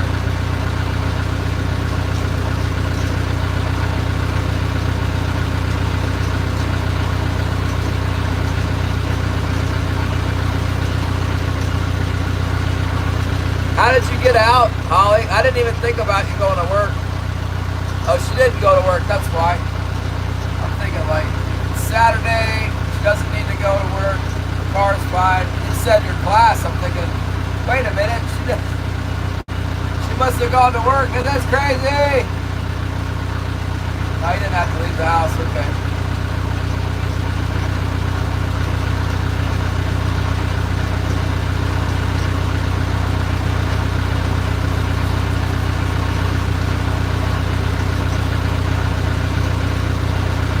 Try and tack straight up the middle of this thing. Sometimes that's the ticket. Luke's probably been back and forth along the bank a bunch of times. We'll go up here and make this turn, and then we'll come right up the middle. Sometimes that's really good plan.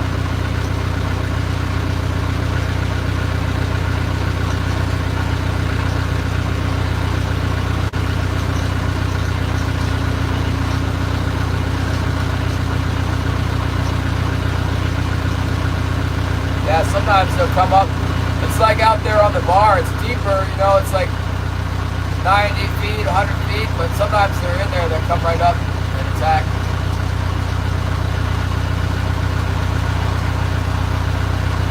The best fishing days I've had back here were when they were hitting on that straight out tack.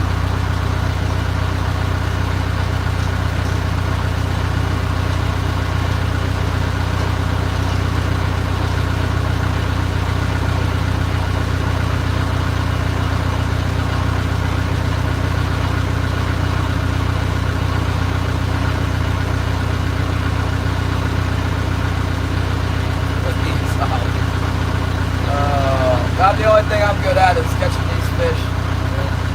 Not even that great at that. Come on, come on. Where's the fish?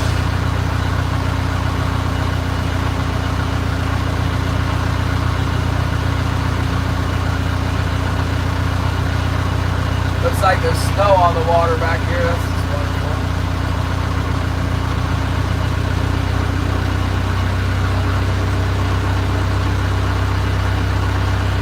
You know you're fishing for winter kings when you're trolling through this slush.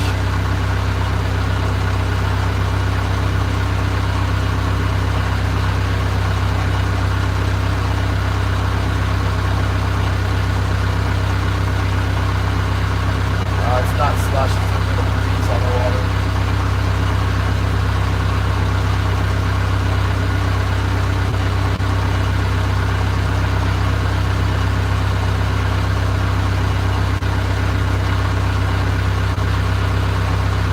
Thanks, Pure.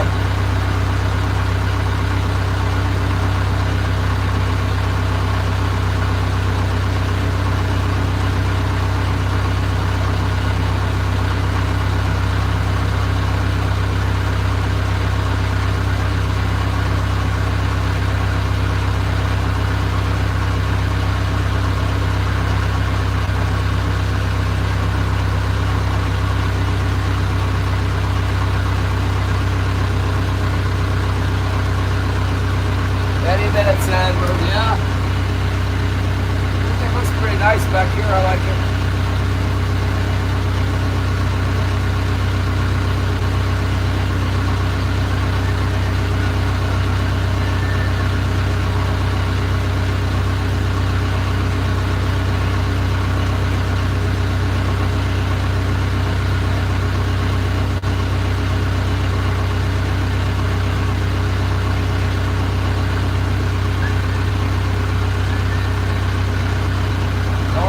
Fishing out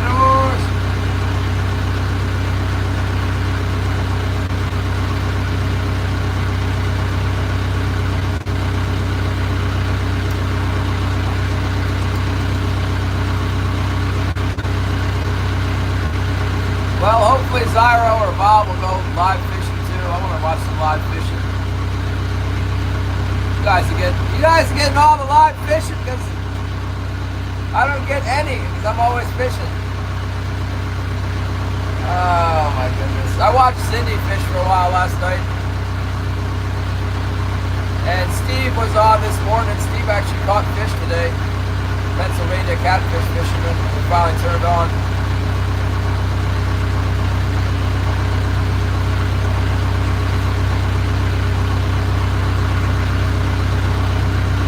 I don't see that much feed out here. Normally there's more bait fish out in the middle here. I'm not seeing it out here today.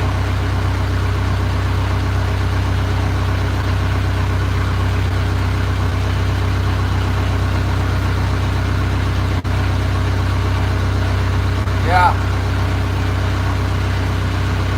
That's the channel I'm talking about.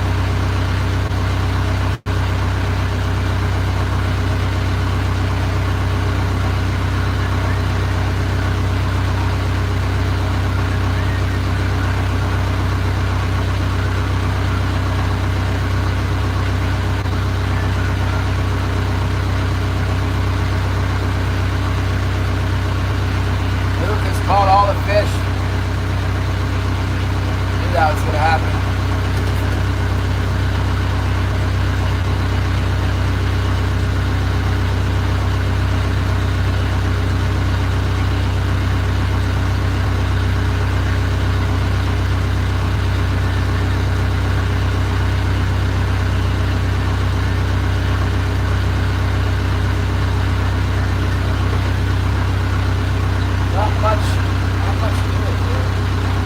Try one more pass around the backside and then control around somewhere else on the side of the harbor.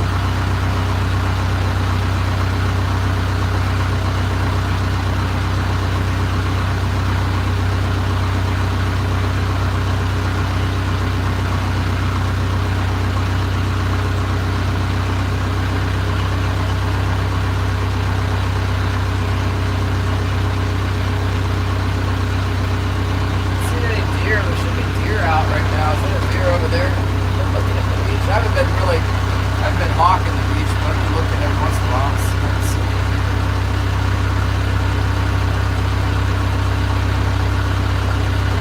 It ought to be out.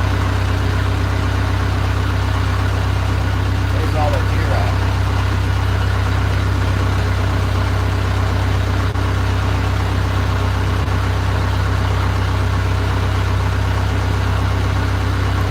Here, what's up? He has 8. Yeah, maybe. Steve's got 8. Oh my goodness! You got any big ones?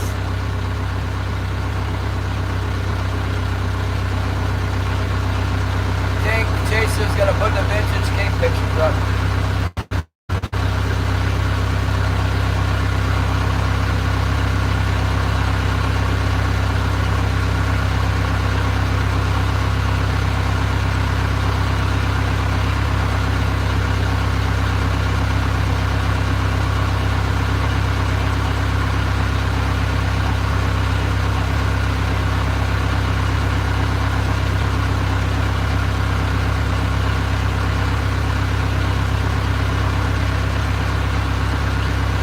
We're working on it. We'll take tomorrow off, and then Monday I think we might be able to get out on the ocean. We'll see. It'll be good. Give it a day to calm down, you know. We're gonna sell fish this afternoon for sure, unless they start biting right at the end. These fish off the boat.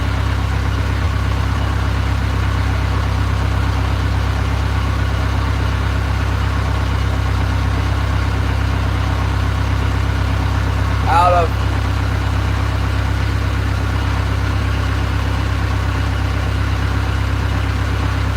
old school is best and shit.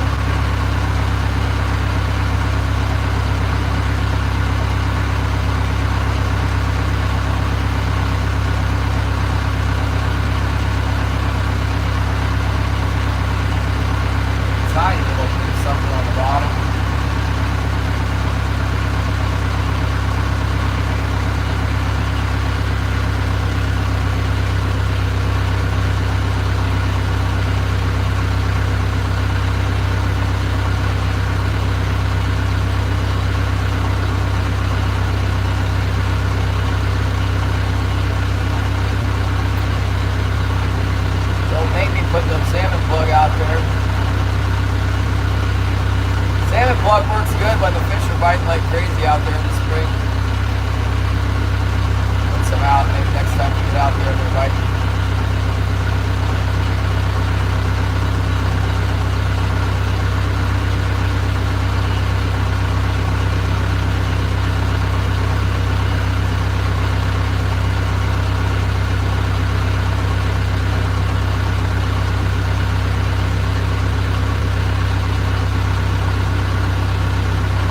Stopped at 8 because he ran out of chicken liver. That's crazy. They're biting like crazy out there.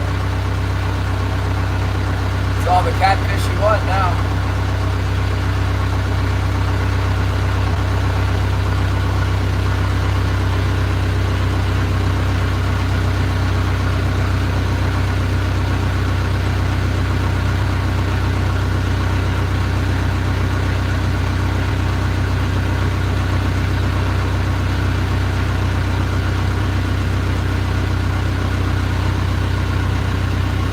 Flex seal. Oh my goodness.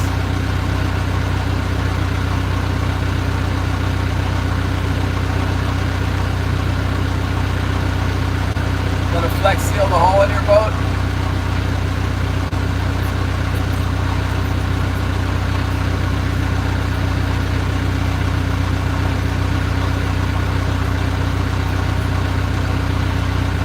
There's a suspicious little blue mark on the bottom. It's not solid, but it's something down there that I find suspicious. Right on the bottom at 82 feet. I wish I could see some streaks coming up. Take some streakers. Some splinters off the bottom. I've seen it before in here before.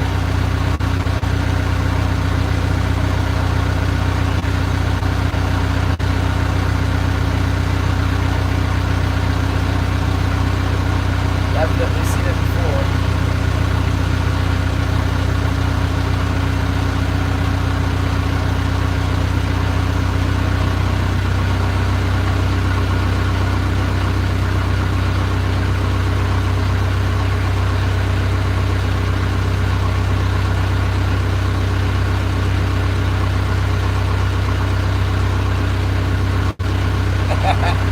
Thank you, Star River!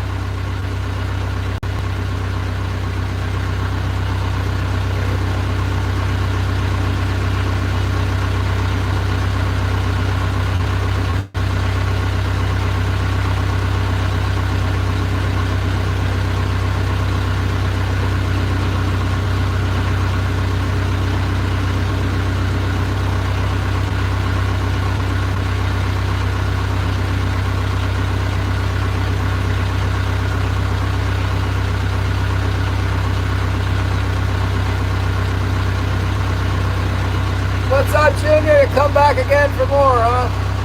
You gonna be the Smurf. Welcome to the Smurf Club. I haven't caught anything today. I thought I had one bite, but nothing came up when I reeled it in. We changed location. We've been driving around. Mostly today, we've just been driving around the snow. It's a snowstorm today, see? Try to turn you around here, huh? Got this. That's what we got going on in the snow.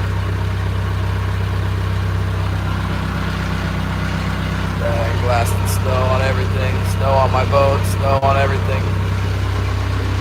Non-stop snowing.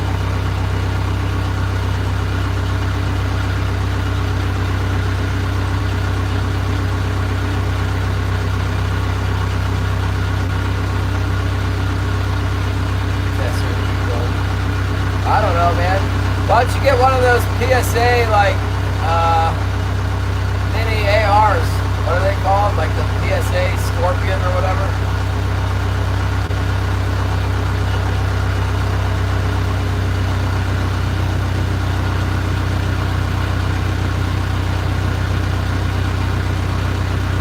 Oh my goodness. Yeah, it's gonna be my birthday this month. And, oh, there's a fish. All right, baby, come on now. Come on and bite. Pray for the fish to bite. He's coming up. He's looking at it. He's looking at the gear. See him looking? Come on. He's taking a look.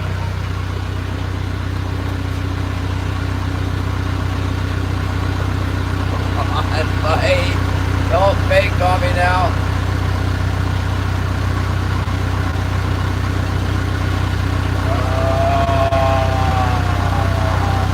It's not gonna bite. Luke has got him all spooked. Come on. Come on. Dang, man. Came up. He's looking. Thinking about it. I wonder if it's one of the ones we already pricked.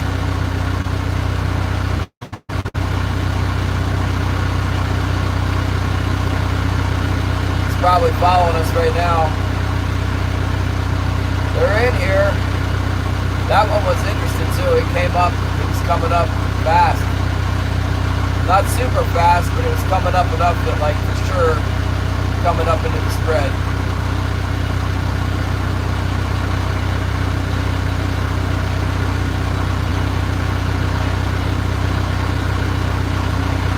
Come on, good bite. It's up.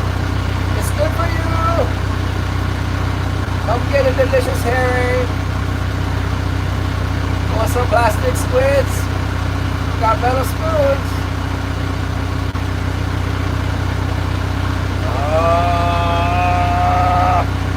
Thank you, Gate Smasher! Oh man, we even marked one coming up and it did not bite. Hey, at least it didn't go down. I hate it when I see them going down. That really disturbs me. They're coming up, but they're not biting.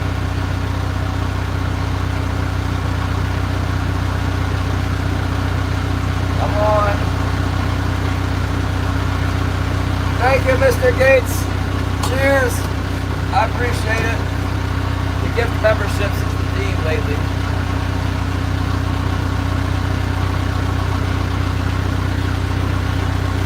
Now we got a fish on sonar. We raised him up, but it did not bite. It did not bite at 2.9 knots. Didn't bite yet. Could still be following us. I doubt it. It's about past the time when they normally would bite.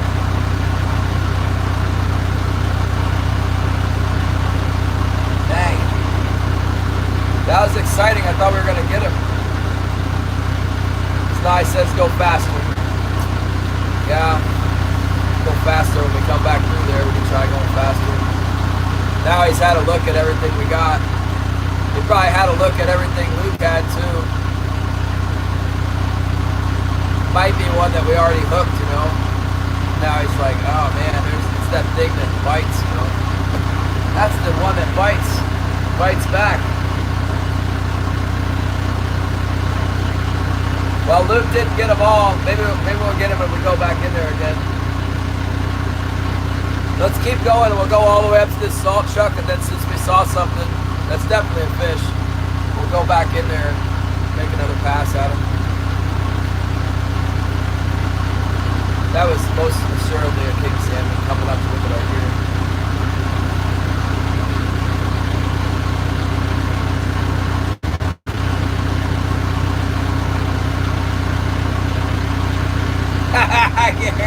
Gary's getting ready. It didn't bite, man. We've been getting almost all the ones that we raise up, but that one didn't go for it.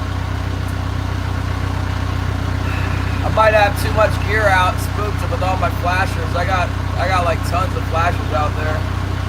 They say sometimes these winter kings, they get spooked off with too many flashers in the islands like this.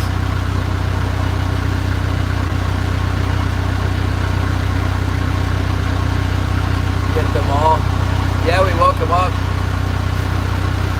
Maybe it was just bouncing up off the bottom in terror, you know. We spooked it. It's like, ah! How do I get out? How do I get away?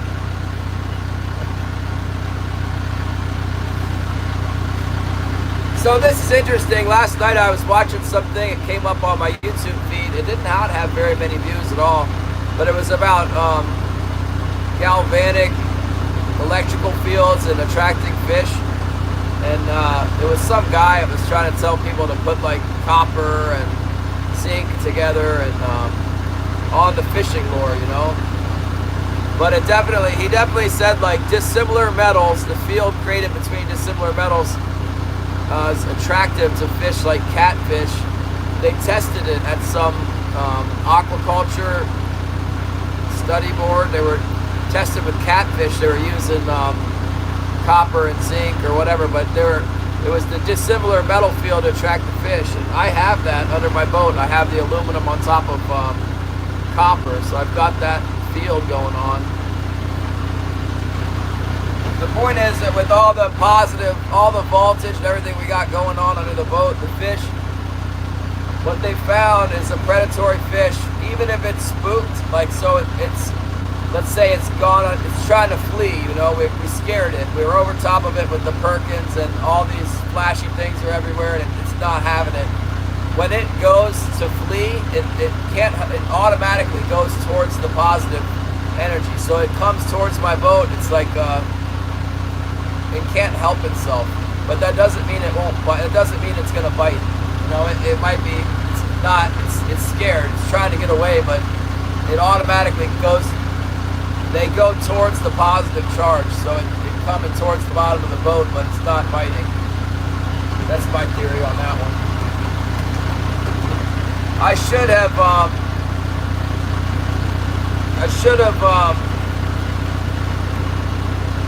posted that video up, but it was like one of those ones where it was AI voice, you know, and it was kind of what the guy was suggesting is that like you use, you know, it was geared towards bass fishermen or it's geared towards sports fishermen, but it definitely kind of whole Malcolm Russell having me put the aluminum and copper plate overlapping is like, that's really aggressive, you know. But according to this guy, the studies, well, according to the studies, you know, it attracts the fish, apparently, especially catfish. But there's been some other studies that show that the positive voltage is attractive. Yes, Gates.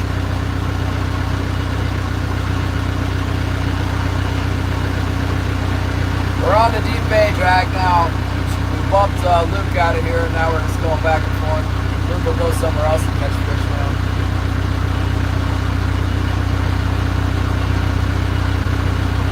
We might catch that fish when we come back going the other way. It might actually still be following us. Could bite on the turn.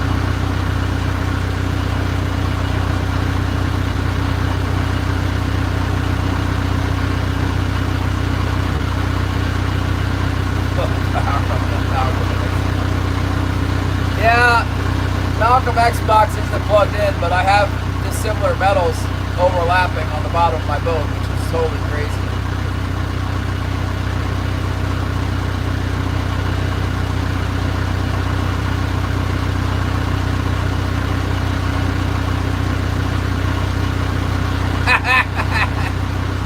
Shannon says, see if it floats. I have two boxes. I have a double whammy. I have like the double box. I don't even know. I got a bunch of boxes.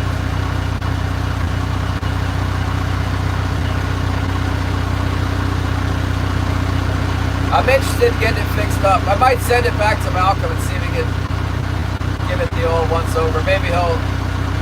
What the heck was that? Something just boiled up in front of me with a vengeance, like a porpoise or something. Hopefully not a sea lion. Hopefully it was that 40-pound king boiling up on one herring. He's looking for another one.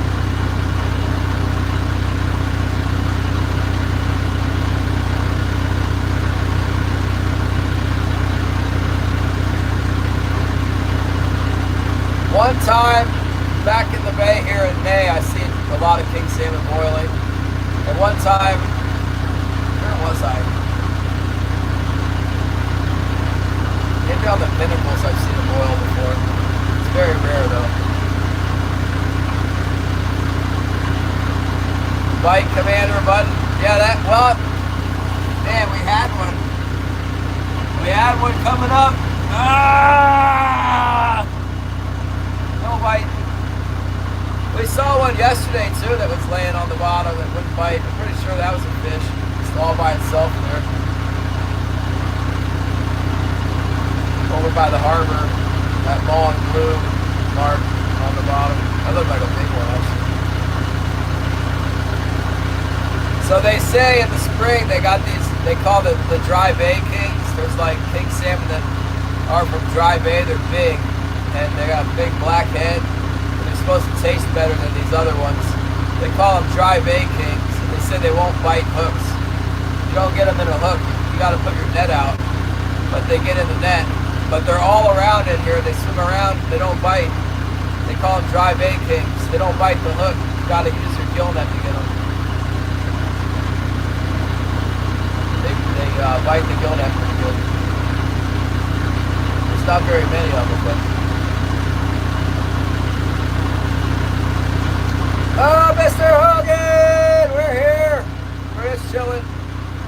We had maybe one little bite today, and we marked a fish, a definite fish that was interested in our gear, but we didn't catch it, unfortunately. Not yet. We're gonna go back for another pass. Our buddy Luke is out in the hand troller, and he got 3 this morning. We went the wrong way. It's a little bit of snow in this morning. Just a wee bit of snow. I put the marlin teaser out. That has worked really well for me in these inside waters before. I got it far away from the boat in case it scared them away. The boat's been fishing pretty well. I don't want to scare them off. Yeah, I reckon it's going to snow a lot. If you're on here, Holly, give us an update on how much snow we got at the house. Is it up to the deck yet? The snow slides off my roof and then lands by the deck. It's very near the level of the deck as we speak.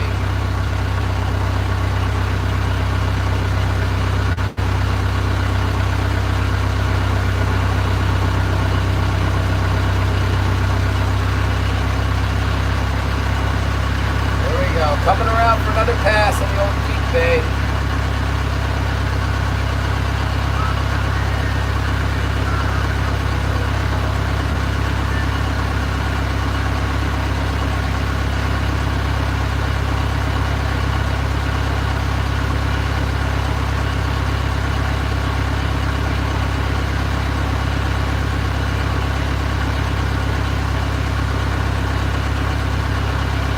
Alright, that's good. We don't want trout. Trout's bad. But you got some rain. I saw someone fishing. Where were they? I don't know, but it looked like a lot of water. Brown water, they were crappie fishing.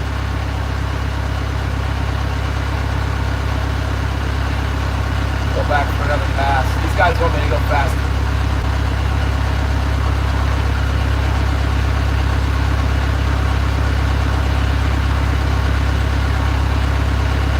I know, right, Gary? It's like yesterday. It's just so hard to get them. Sometimes you come back here and you get 3, like Luke got 3. It's really hard to come behind another boat and expect to do anything. Well, they've been at the tide change. We really stuck to it today. We've been fishing the tide change at high tide. I need to get out of here. It's time to sell. I'm going to take my shovel with me, too. There's going to be some shoveling going on. I might have to shovel my driveway so that I can get my cars in and out of there. Hoping the snowplow from the city's been coming, but they don't obviously do my yard. It's getting to be 2 kids up there to park the car.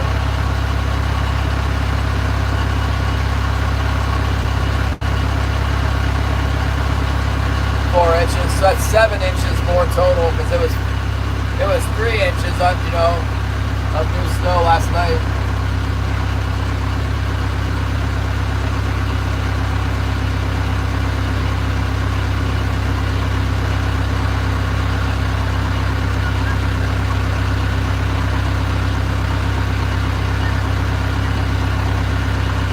Maybe I'll grab that crab trap if it's not blowing by the end of the day. I'll pick it up. I don't like to mess with it if it's windy though. Should have a few crabs in it, God willing.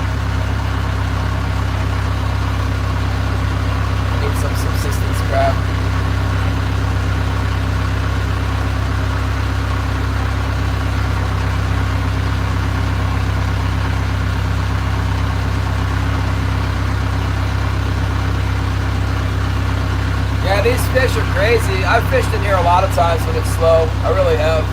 And you'll go down, you'll go over the bank. You know, we got 16 hooks now. We go over the spot, so controlling the same exact line, and then you come back 20 minutes later and you catch 2 fish.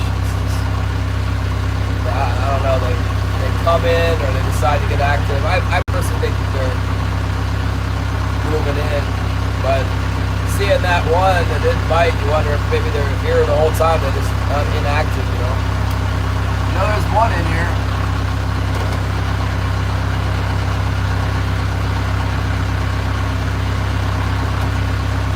No, I do not think you can get out.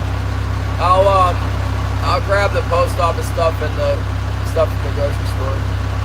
Definitely not. It's not good. Once it freezes up, it's supposed to get cold again. Once it gets cold and everything freezes, I think, yeah. That's what I was just saying. I think I need to get the snow shovel out and start shoveling around the yard so that we can walk around and move the trucks better. Get a lazy bum when I take care of the yard.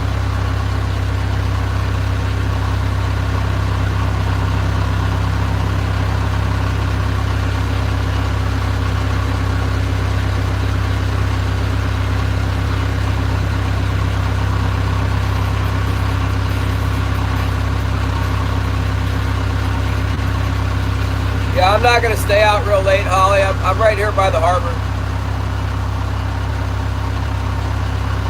The wind is supposed to pick up to some crazy, like, storm force wind here anytime now.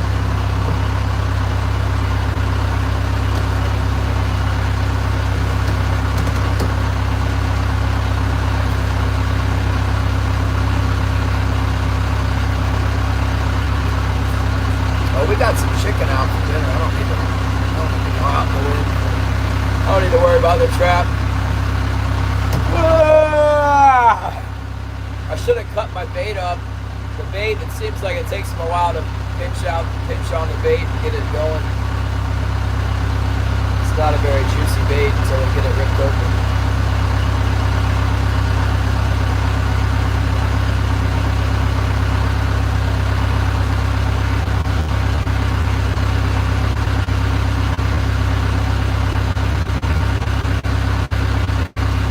Send Demonio Negro out there to test the depth of the waters.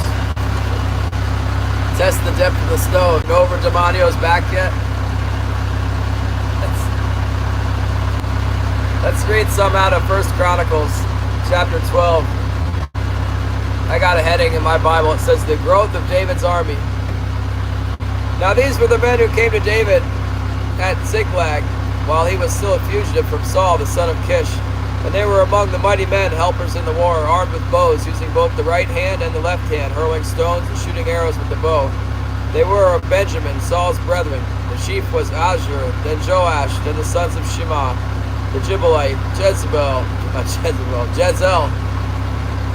excuse me, and Pelet, the sons of Azmith, Berachah and Jul, the Ananite, and Nethanite, Ashmaiah the Gibeonite, a mighty man among the 30, and over the 30, Jeremiah, Jezel, Joanna, Jozabad, and Jerahrathite, Elzalai, Jeromoth, Beliah, Sheromai, and Shephathith, the Haphramite, Elkanah, Jesana, Arzarel, Jozer, and Joashabim, the Korites, and Jola, and Zebediah, the sons of Jeram of Gedor.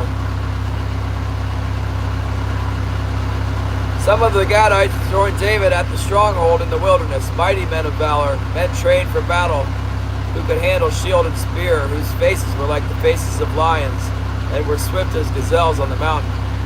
Ezra the first of Abed, the second, Elab the third, Mishman the fourth, Jeremiah the fifth, Attai the sixth, Eliel the seventh, Joanna the eighth, Elzabad the ninth, Jeremiah the 10th, Macabani the 11th. These were the sons of Gad, captains of the army. The least was over 100, and the greatest was over 1,000. These are the ones who crossed the Jordan in the first month, when it had overflowed all its banks, and they put to flight They put to flight all those in the valley to the east and to the west. Then some of the sons of Benjamin and Judah came to David at the stronghold, and David went out and met them, and he answered and said to them, if you have come peaceably to me to help me, my heart will be united with you. But if you betray me to my enemies, since there is no wrong in my hands, may God, the God of our fathers, look and bring judgment. Then the Spirit came upon Ashmai, chief of the captains, and he said, we are yours, O David. We are on your side, O son of Jesse. Peace. Peace to you, and peace to your helpers, for your God helps you. So David received them and made them captains of the troop. And some from Manasseh defected to David when he was going with the Philistines to battle against Saul. But they did not help him, for the lords of the Philistines sent him away by agreement, saying, he may defect to this master Saul and endanger our heads. Where was I? When he went to Ziklag, those of Manasseh who defected to him were Adnah, Jozabad, Jedabal, Mitchell, Jozabad, Elihu, and Ziliphi, captains of the thousands who were from Manasseh. And they helped David against the bands of raiders, for they were all mighty men of valor, and they were captains in the army. For at that time they came to David day by day to help him, until it was a great army, like the army of God. Amen. That's in Chronicles, First Chronicles. Crowd, yes.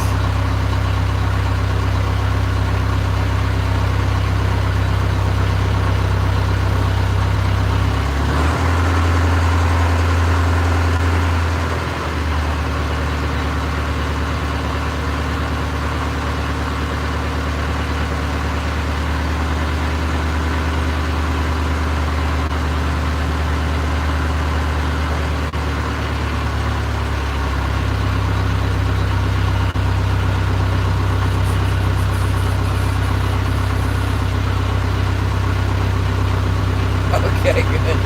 Yeah, I didn't even think about that Saturday. I'm not going to get out.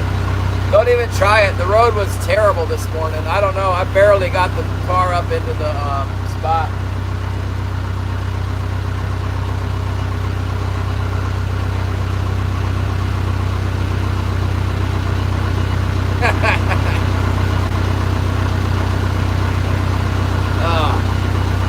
Crazy chicken lady posted something about her dog, or a dog. It was some meme, you know, and it had the dog looking out the window at the snow, and it said, I'm pooping in the house today. I'm looking like a demonio Negro right there. Better not.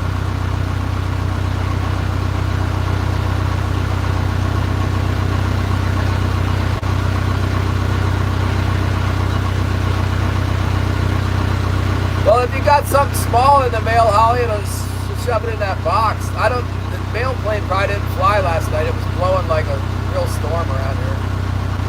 Probably no new mail anyway. It's a she.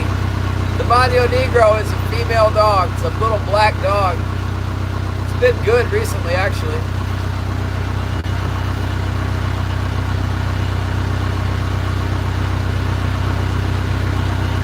Hasn't pooed or peed in the house for like at least 3 weeks.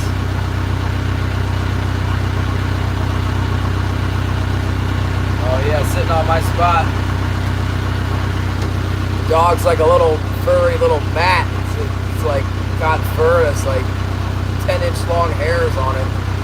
The whole dog is only like 30 inches long.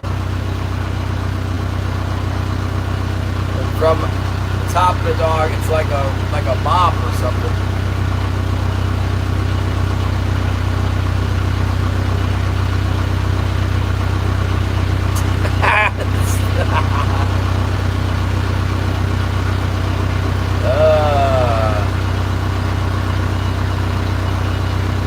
Yeah, it is. The snow will slide right off our roof.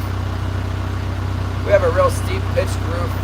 It's a wet snow, heavy and wet. The house is warm and slide right off of it. Slide all day. All right, this is where we saw that fish. Probably long gone now, but we're coming across the same ground here. It's probably that one that bit us on the turn the other day. Got away, came up for another look. Like, oh no, I remember that. Don't bite that.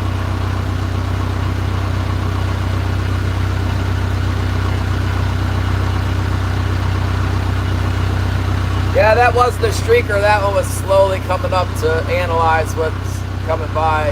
Not a streaker. Didn't bite. Normally they do bite when they do that though. It's definitely active coming up towards the boat.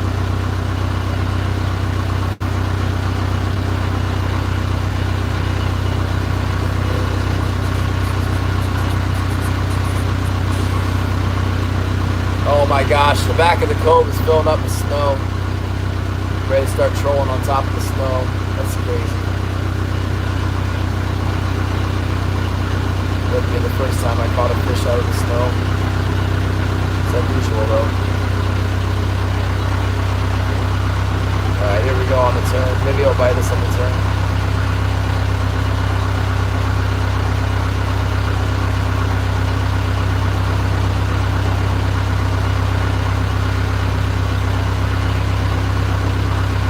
Thanks for stopping by, 16 people. Somebody hit the subscribe button. I'm trying to get like 3 subscribers to get to 9.5. That's all I need.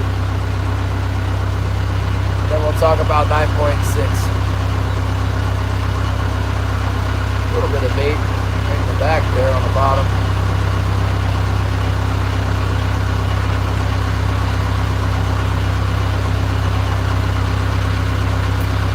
Moving forward. Bite. One of those days. Running all the way to the north end for nothing. What a bummer. Made me want to pull that crab pot up just so I feel like I accomplished something out here today.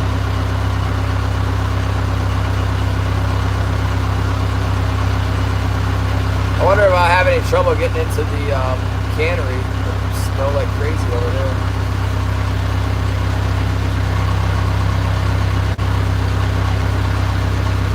And we're in the snow, man. Snows in Russia, doesn't it? Look at this. Got a lot of snow here. Got big snowflakes today. There's Real Fishy. Thanks, Real Fishy. What's going on with Bob? Is Bob still streaming the silent live? Did he land somewhere?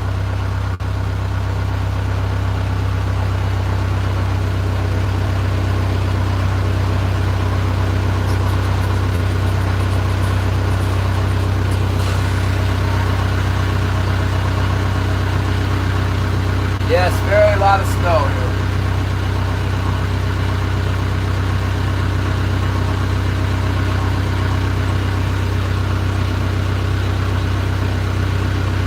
Go to Vero Beach? Okay. I don't care about the manatees. I want to see some fishing. Quit messing with those manatees, Bob, and catch some fish.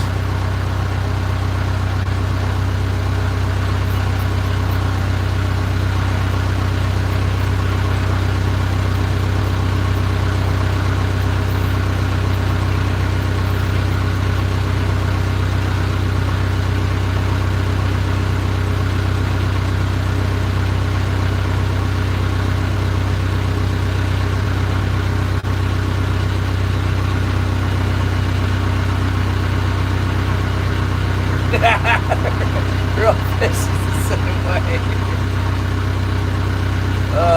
They're alright, I guess. You ever watch that South Florida fishing channel? That guy's pretty goofy. What's his name? I don't know his name. I know his channel name. He always had that manatee in the backyard. I wonder if he got in trouble for feeding it. He would like feed it fish scraps.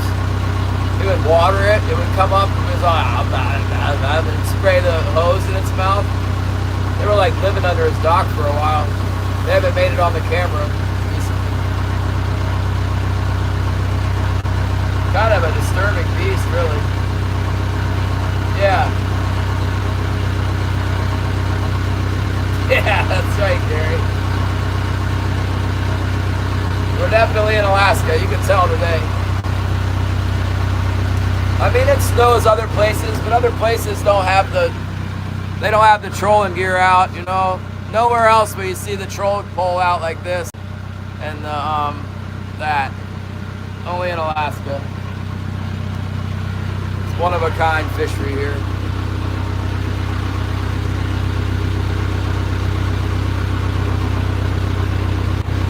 Plug you guys in. You got a pretty good charge on anyway. 54% it says.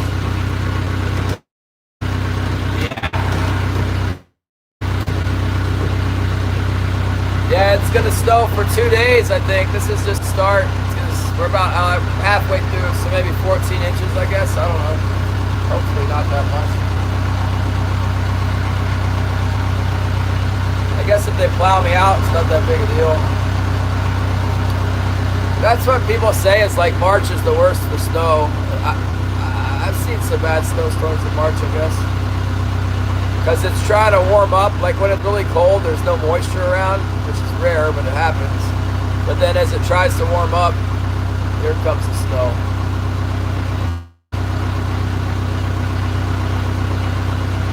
I wonder what happened to Luke.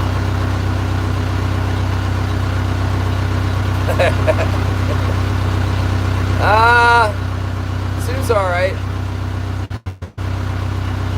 I don't really like to support the, they talk a lot about evolution in billions of years. I don't believe in that stuff. I don't want to pay them to help them promote that.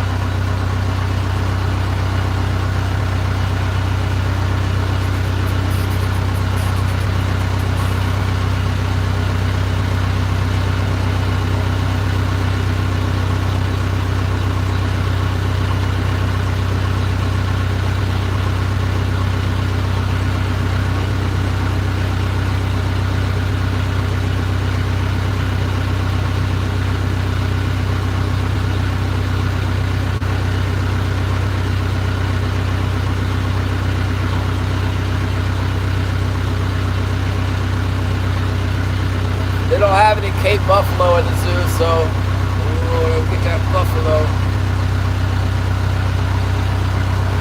I need to get a 375 Ruger, that's what I need to get. So I can be ready for Africa.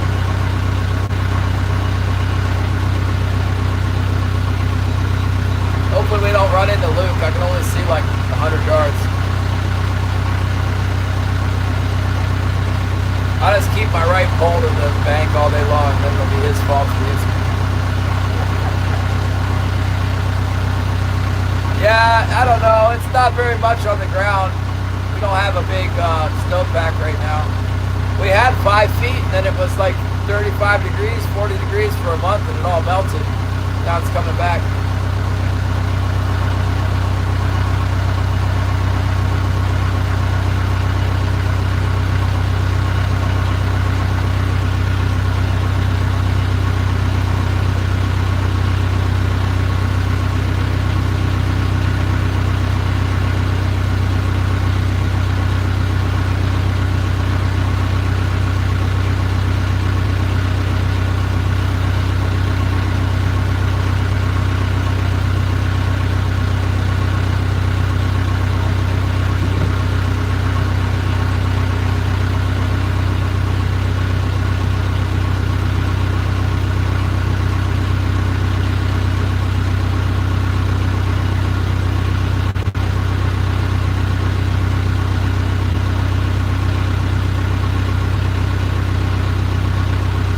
Blizzard King is not biting. We've seen the Blizzard King, but it didn't want to bite.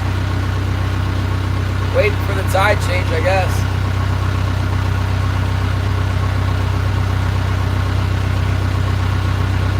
Luke wiped him out. Man, I better text him, make sure I don't hit him. I can't see nothing. Let me text him and let him know. Headed to the job site. Okay, be careful driving there, real fishy. We'll be here. What's wrong with that bird? 3 feet of snowpack going. Yeah. But we'll have 3 feet of snow after a couple days. It'll be 3 feet in this one storm. Texted Luke. I said, I'm coming out of Deep Bay. Don't hit me. Don't hit me. I'm coming.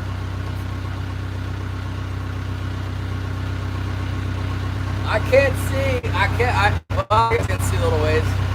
I wish this boat wasn't white.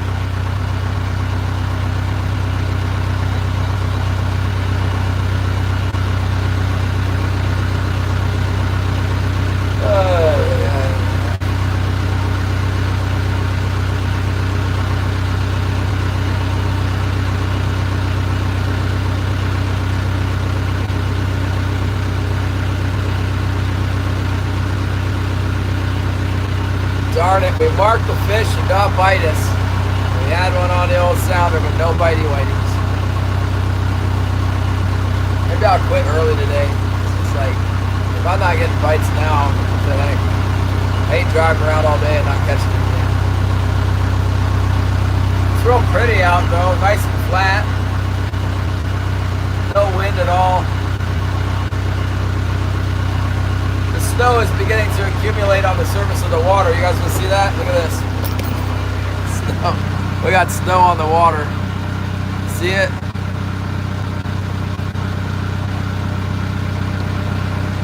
That's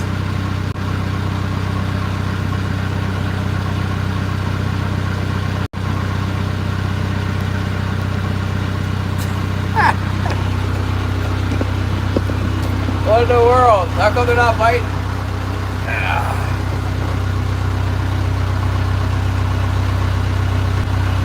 The boat color? I'm talking about Lucas, you know, Luke. I want to be able to see him. I can't see. All I see is white. He's got a white boat. And I know he's up here somewhere, unless he went in.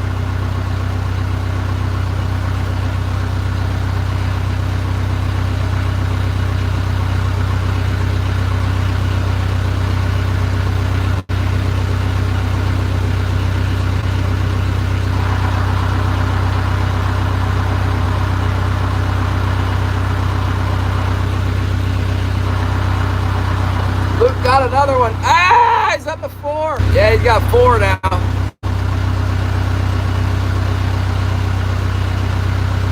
Biting the herring, I guess. He said it looked like there was more, and he had one bite his herring in half.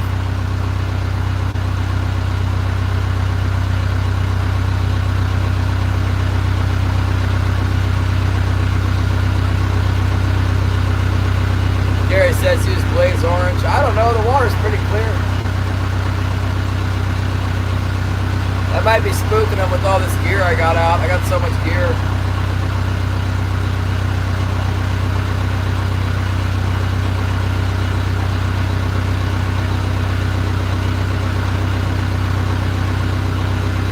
Rig up more spoons and less flashers and more bait. I just don't feel like changing everything around. I'm going to be back out on the ocean before too long. Might could try and go slower. I'm going about as slow as I can. My one stabilizer out.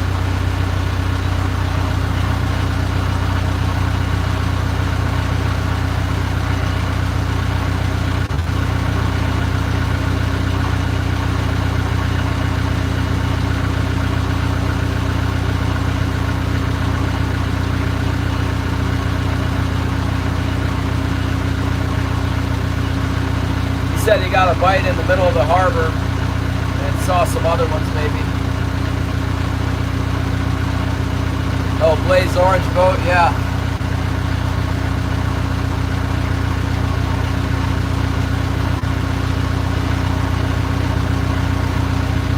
Come on, we're due for a bite. Lucas catching all the fish.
fish, you got another boat catching fish, I'll go to sell fish. I'll tell the fish buyer, I've been fishing for 3 days. They'll go, oh, you need to go where Luke is. It's like, yeah, thanks, thank you.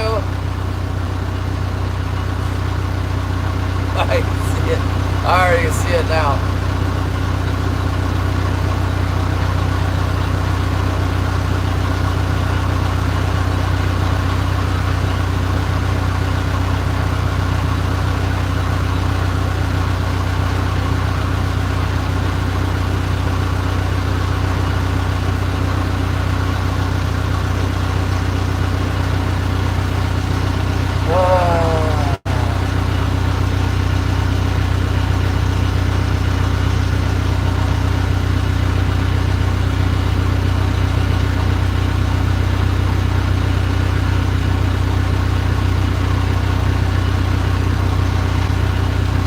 Fishing rods in the shallows is a thing. He doesn't have a big stabilizer thing, fins swimming around down there, and just fishing rods and little tiny lead weights. He's still inside waters that really can kill him, or up in the shallows.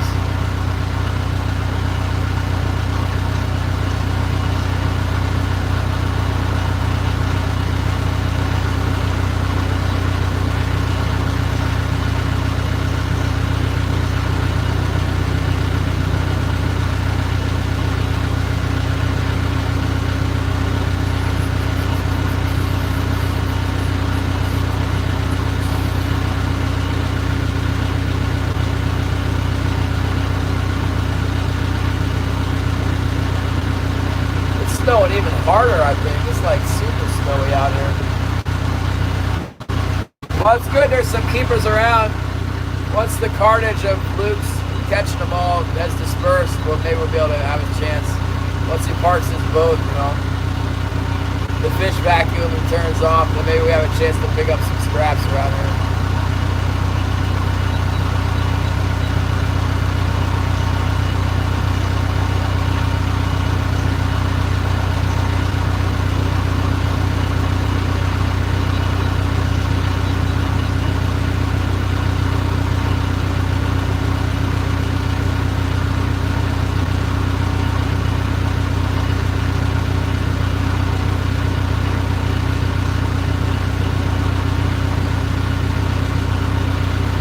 It's annoying because I know I'm running over fish. I saw one, I ran it over, it came up and looked at my gear and it was like, no, I'm not biting that.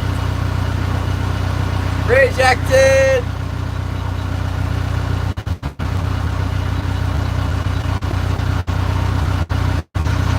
Most power trollers won't fish in the islands like this. They don't catch anything.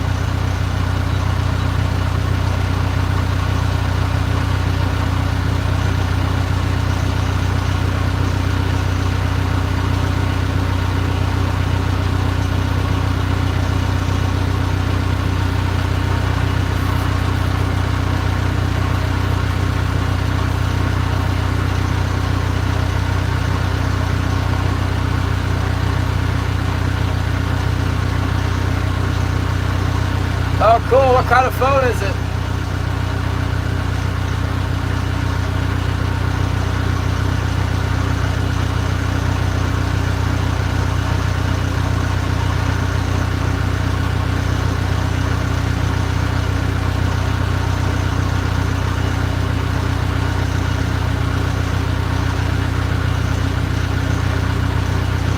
Google Pixel 9? I've never heard of it. I've never heard of such a thing.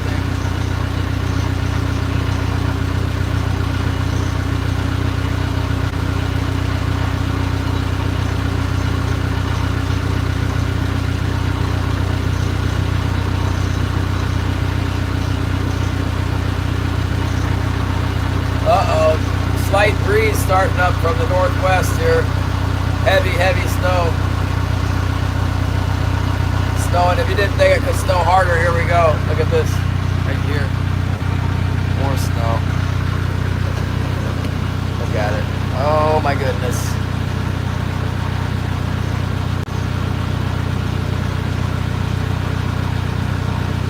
These birds.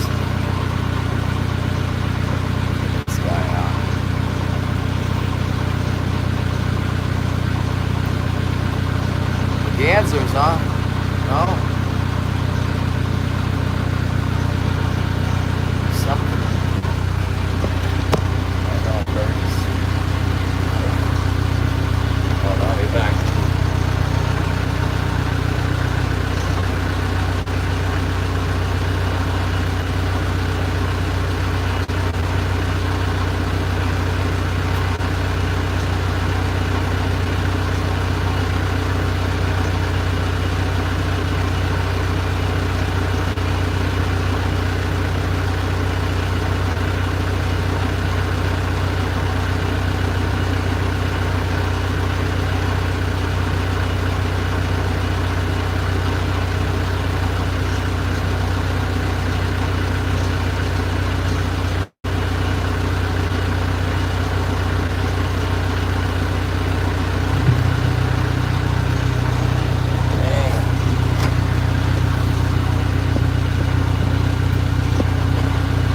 iPhone 17. Woo!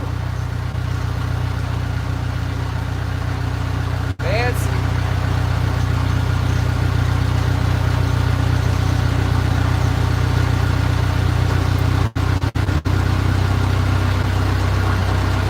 Speed up. I don't usually catch fish in this area. Sometimes. Let's go over there by the harbor. Check that report Luke gave us.